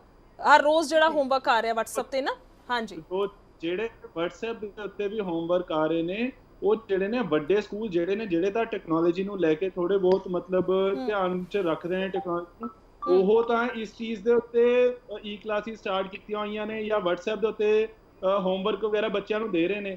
ਜਿਹੜੇ ਛੋਟੇ ਸਕੂਲ ਨੇ ਉਹ ਸਾਰੇ ਆਲਮੋਸਟ ਬੰਦ ਪਏ ਨੇ, ਪੂਰੇ ਪੰਜਾਬ ਦੇ ਵਿੱਚ ਸਕੂਲ ਜਿਹੜੇ ਨੇ ਬੰਦ ਪਏ ਨੇ। ਇੱਕ ਚੀਜ਼, ਦੂਸਰੇ ਜਿਹੜੀ ਇਹ ਐਡਵਾਈਜ਼ਰੀ ਜਿਹੜੀ ਕੱਲ ਆਰਡਰਸ ਇਸ਼ੂ ਕੀਤੇ ਨੇ, ਉਹਦੇ ਵਿੱਚ ਇਹਨਾਂ ਨੇ ਕਿਹਾ ਕਿ ਟਿਊਸ਼ਨ ਫੀਸ ਜਿਹੜੀ ਹੈ ਕਿ ਇਹ ਟਿਊਸ਼ਨ ਫੀਸ ਬੱਚੇ ਨੂੰ ਟਿਊਸ਼ਨ ਫੀਸ ਦੇਣੀ ਪਏਗੀ। ਜਿੰਨੇ ਵੀ ਵੱਡੇ ਸਕੂਲ ਨੇ ਉਹਨਾਂ ਦੇ ਜੇ ਤੁਸੀਂ ਰਿਕਾਰਡ ਖੋਲ ਕੇ ਦੇਖੋ ਤਾਂ ਇਹ ਸਾਰੇ ਆਲਮੋਸਟ ਪ੍ਰੋਫਿਟ ਦੇ ਵਿੱਚ ਜਾਂਦੇ ਨੇ, ਜਿਹੜੇ ਕਿ ਅਗੇਂਸਟ ਜਿਹੜੀ ਰੈਗੂਲੇਸ਼ਨ ਐਕਟ ਜਿਹੜਾ ਬਣਿਆ ਪਿਆ, ਪੰਜਾਬ ਫੀਸ ਰੈਗੂਲੇਸ਼ਨ ਐਕਟ ਜਿਹੜਾ ਬਣਿਆ, ਉਹਦੇ ਵਿੱਚ ਸਪੈਸੀਫਿਕ ਹੈ ਕਿ ਕੋਈ ਵੀ ਜਿਹੜੇ ਇੰਸਟੀਚਿਊਟ ਨੇ ਇਹ ਪ੍ਰੋਫਿਟ ਮੇਕਿੰਗ ਨਾ ਕਰਨ। ਬਟ ਫਿਰ ਵੀ ਜੇ ਇਹਨਾਂ ਦੇ ਅਕਾਊਂਟਸ ਚੈੱਕ ਕੀਤੇ ਜਾਣ ਤਾਂ ਆਲਮੋਸਟ ਸਾਰਿਆਂ ਦੇ ਸਾਲਾਨਾ ਜਿਹੜੇ ਨੇ ਪ੍ਰੋਫਿਟ ਦੇ ਵਿੱਚ ਜਾ ਰਹੇ, ਸਾਰੇ ਹੀ ਇਹ ਪ੍ਰੋਫਿਟ ਜਾ ਰਹੇ ਹੁੰਦੇ ਨੇ। ਪਰ ਮੌਜੂਦਾ ਦੀ ਗੱਲ ਕਰਾਂਗੇ ਆਪਾਂ, ਅਗਰ ਸੋਫਤ ਜੀ ਗੱਲ ਕਰੀਏ, ਹਾਂਜੀ, ਕਿਉਂਕਿ ਦੇਖੋ ਇਹਨਾਂ ਕੋਲ ਜਿੰਨੇ ਵੀ ਸਕੂਲ ਨੇ ਇਹਨਾਂ ਕੋਲ ਆਲਰੇਡੀ ਫੰਡਸ ਮੌਜੂਦ ਹੁੰਦੇ ਨੇ, ਫਿਰ ਵੀ ਇਹ ਇਸ ਇਹੋ-ਜਿਹੀ ਆਪਦਾ ਦੀ ਘੜੀ ਦੇ ਵਿੱਚ ਇਹ ਬੱਚਿਆਂ ਤੋਂ ਆ ਕੇ ਟਿਊਸ਼ਨ ਫੀਸ ਡਿਮਾਂਡ ਕਰ ਰਹੇ ਨੇ, ਜਦਕਿ ਇਹਨਾਂ ਕੋਲ ਆਲਰੇਡੀ ਫੰਡਸ ਅਵੇਲੇਬਲ ਫਿਰ ਸੈਲਰੀਆਂ ਕਿੱਥੋਂ ਜਾਣਗੀਆਂ ਸੋਫਤ ਜੀ? ਸੈਲਰੀਆਂ ਕਿੱਥੋਂ ਜਾਣਗੀਆਂ? ਆਪਾਂ ਸਭ ਦਾ ਸੋਚੀਏ ਨਾ। ਫੰਡਸ ਅਵੇਲੇਬਲ ਨੇ ਉਹਨਾਂ ਕੋਲ। ਤੋ ਜੀ ਜਿਹੜੇ ਰਿਜ਼ਰਵ ਫੰਡਸ ਹੁੰਦੇ ਨੇ, ਉਹ ਰਿਜ਼ਰਵ ਫੰਡ ਇਸੇ ਕਰਕੇ ਰੱਖੇ ਜਾਂਦੇ ਨੇ ਕਿ ਆਪਦਾ ਦੀ ਘੜੀ ਦੇ ਵਿੱਚ ਵੀ ਜਦੋਂ ਕਦੇ ਜ਼ਰੂਰਤ ਪਵੇ, ਰਿਜ਼ਰਵ ਫੰਡ ਸਾਡੇ ਸਰਕਾਰ ਕੋਲ ਪਏ ਨੇ ਜੀ। ਇਹ ਵੀ ਤੁਹਾਡੇ ਜਿੰਨੇ ਵੀ ਵੱਡੇ ਸਕੂਲ ਨੇ ਉਹਨਾਂ ਕੋਲ ਫੰਡਸ ਇਹ ਅਵੇਲੇਬਲ ਹੁੰਦੇ ਨੇ। ਇੱਕ ਗੱਲ, ਦੂਸਰੀ ਗੱਲ ਜਿਹੜੀ ਇਹ ਨਾਲ ਆਰਡਰਸ ਇਸ਼ੂ ਕੀਤੇ ਸੀ ਕਿ ਕਿਸੇ ਵੀ ਜਿਹੜੇ ਟੀਚਰਸ ਨੇ ਕਿ ਉਹਨਾਂ ਨੂੰ ਟੀਚਰ ਜਾਂ ਸਟਾਫ ਨੂੰ ਸਕੂਲੋਂ ਨਾ ਕੱਢਿਆ ਜਾਵੇ ਤੇ ਸੈਲਰੀ ਦੀ ਜਿਹੜੀ ਆ ਉਹਨਾਂ ਦੀ ਟਾਈਮ ਹੀ ਦਿੱਤੀ ਜਾਵੇ। ਮੈਂ ਦਾਅਵੇ ਨਾਲ ਇਸ ਚੀਜ਼ ਕਹਿ ਸਕਦਾ, ਬਹੁਤ ਇਹੋ ਜਿਹੇ ਸਕੂਲ ਨੇ, ਪ੍ਰਾਈਵੇਟ ਸਕੂਲ ਜਿਹੜੇ ਨੇ, ਉਹ ਟੀਚਰਸ ਨੂੰ ਪ੍ਰੈਸ਼ਰਾਈਜ਼ ਕਰ ਰਹੇ ਨੇ। ਜਿਹੜੇ ਵੀ ਟੀਚਰਸ ਫੀਸ ਆਪਣੀ ਜਿਹੜੀ ਸੈਲਰੀ ਦੀ ਮੰਗ ਕਰ ਰਹੇ ਨੇ, ਉਹਨਾਂ ਨੂੰ ਪ੍ਰੈਸ਼ਰਾਈਜ਼ ਕਿਸੇ ਨਾ ਕਿਸੇ ਤਰੀਕੇ ਨਾਲ ਮੈਸੇजेस ਦੇ ਰਹੇ ਨੇ ਕਿ ਜੇ ਤੁਸੀਂ ਆਪਣੀ ਸੈਲਰੀ ਡਿਮਾਂਡ ਕੀਤੀ ਤਾਂ ਅਸੀਂ ਤੁਹਾਨੂੰ ਸਕੂਲ ਦੇ ਵਿੱਚੋਂ ਕੱਢ ਪਾਵਾਂਗੇ, ਤੇ ਜੇ ਕਿਸੇ ਤੁਸੀਂ ਕੰਪਲੇਂਟ ਕਰਦੇ ਫਿਰ ਵੀ ਤੁਹਾਡੇ ਉੱਤੇ ਅਸੀਂ ਅਗੇਂਸਟ ਅੱਗੇ ਐਕਸ਼ਨ ਲਵਾਂਗੇ। ਹੁਣ ਇਸ ਚੀਜ਼ ਦੇ ਰਿਗਾਰਡਿੰਗ ਜੇ ਕੋਈ ਕੰਪਲੇਂਟ ਕਰਦਾ ਤਾਂ ਟੀਚਰਸ ਨੂੰ ਆਪਣੀ ਅੱਗੇ ਜੌਬ ਦੀ ਫਿਕਰ ਹੈ ਕਿ ਚਲੋ ਆਹ ਤਾਂ 2-3 ਮਹੀਨੇ ਦੀ ਗੱਲ ਹੈ ਕਿ ਇਹ ਤੋਂ ਬਾਅਦ ਫਿਰ ਅੱਗੇ ਇਹ ਐਡਵਾਈਜ਼ਰੀ ਜਿਹੜੀ ਹੈ 2-3 ਮਹੀਨੇ ਲਈ ਹੈ। ਇਹ ਤਾਂ ਨਹੀਂ ਕਿ ਅੱਗੇ ਤੁਸੀਂ ਟੀਚਰਸ ਨੂੰ ਕੱਢ ਨਹੀਂ ਸਕਦੇ। ਉਹਨਾਂ ਖਿਲਾਫ ਕਾਰਵਾਈ ਜਿਹੜੀ ਹੈ ਬਾਅਦ ਦੇ ਵਿੱਚ ਫੇਰ ਕਰਨਗੇ ਸਕੂਲ। ਹੁਣ ਕੀ ਕੋਈ ਪ੍ਰੋਵੀਜ਼ਨ ਸਰਕਾਰ ਵੱਲੋਂ ਇਸ ਦੇ ਰਿਗਾਰਡਿੰਗ ਹੈਗੀ ਹੈ? ਠੀਕ ਹੈ ਸੋਫਤ ਜੀ, ਮਸਲੇ ਤੁਸੀਂ ਵਾਕਈ ਜਾਇਜ਼ ਚੁੱਕੇ ਨੇ ਕਿਤੇ ਨਾ ਕਿਤੇ ਲੱਗ ਰਿਹਾ ਹੈ, ਕਿਉਂਕਿ ਅਗਰ ਇੱਕ ਪੱਧਰ ਤੇ ਗੱਲ ਕਰਦੇ ਆ ਤਾਂ ਇਹੀ ਹਾਲ ਹੈਗਾ। ਪ੍ਰਤਪਾਲ ਜੀ, ਤੁਹਾਡੇ ਕੋਲ ਹੀ ਆਵਾਂਗੀ ਮੈਂ, ਕਿਸ ਤਰ੍ਹਾਂ ਦੇ ਨਾਲ ਵੇਖ ਪਾ ਰਹੇ ਹੋ? ਅਗਰ ਗਰਾਊਂਡ ਜ਼ੀਰੋ ਤੇ ਰਿਪੋਰਟਸ ਦੀ ਗੱਲ ਕਰੀਏ ਤਾਂ ਇਹੀ ਨਜ਼ਰ ਆ ਰਿਹਾ ਹੈ। ਛੋਟੇ ਸਕੂਲਾਂ ਦੀ ਗੱਲ ਕਰੀਏ ਜੋ ਖੁੱਲੇ ਹੋਏ ਨੇ, ਮੁਹੱਲਿਆਂ ਦੇ ਵਿੱਚ ਕਹਿ ਸਕਦੇ ਹਾਂ, ਔਰ ਉਹ ਵੀ ਚੱਲ ਰਹੇ ਨੇ ਕਿਉਂਕਿ ਉਹ ਲੋਕਲ ਬੱਚੇ ਉਹਨਾਂ ਕੋਲ ਆ ਜਾਂਦੇ ਨੇ ਪੜਨ। ਇਸ ਤਰ੍ਹਾਂ ਦੀ ਸਥਿਤੀ ਉੱਥੇ ਬਣੀ ਹੋਈ ਹੈ। ਉਸ ਤੋਂ ਕਿਸ ਤਰ੍ਹਾਂ ਦੇ ਨਾਲ ਅਸੀਂ ਸਾਰਾ ਕੁਝ ਵੇਖ ਪਾਵਾਂਗੇ?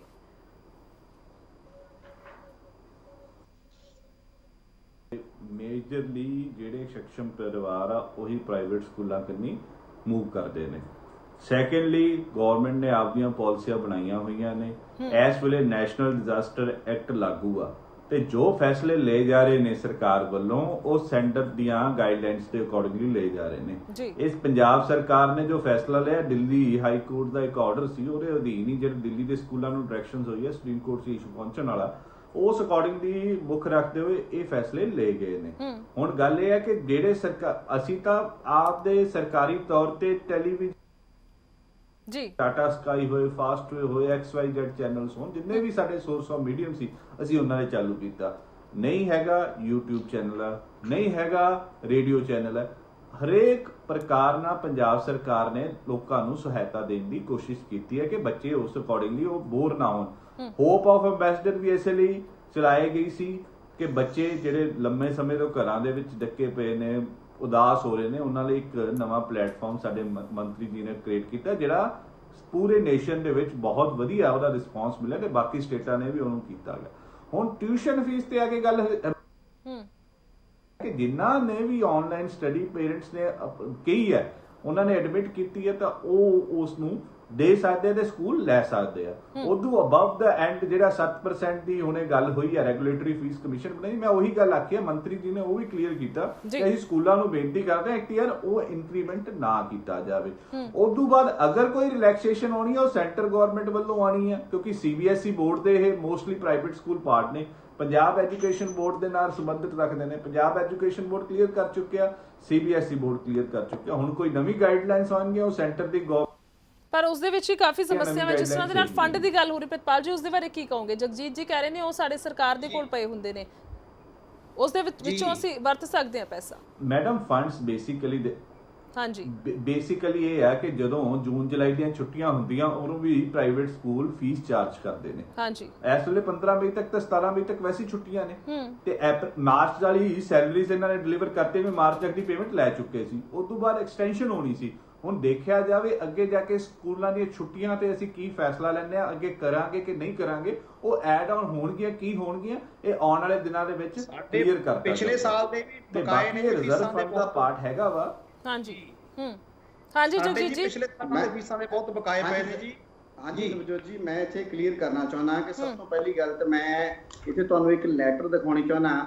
ਇਹ ਜਿਹੜੀ ਲੈਟਰ ਹੈ ਇਹ ਸਾਡੀ ਦਫ਼ਤਰ ਬਾਲ ਸਿੱਖਿਆ ਬਾਲ ਅਧਿਕਾਰ ਰੱਖਿਆ ਕਮਿਸ਼ਨ ਵੱਲੋਂ ਹੈ।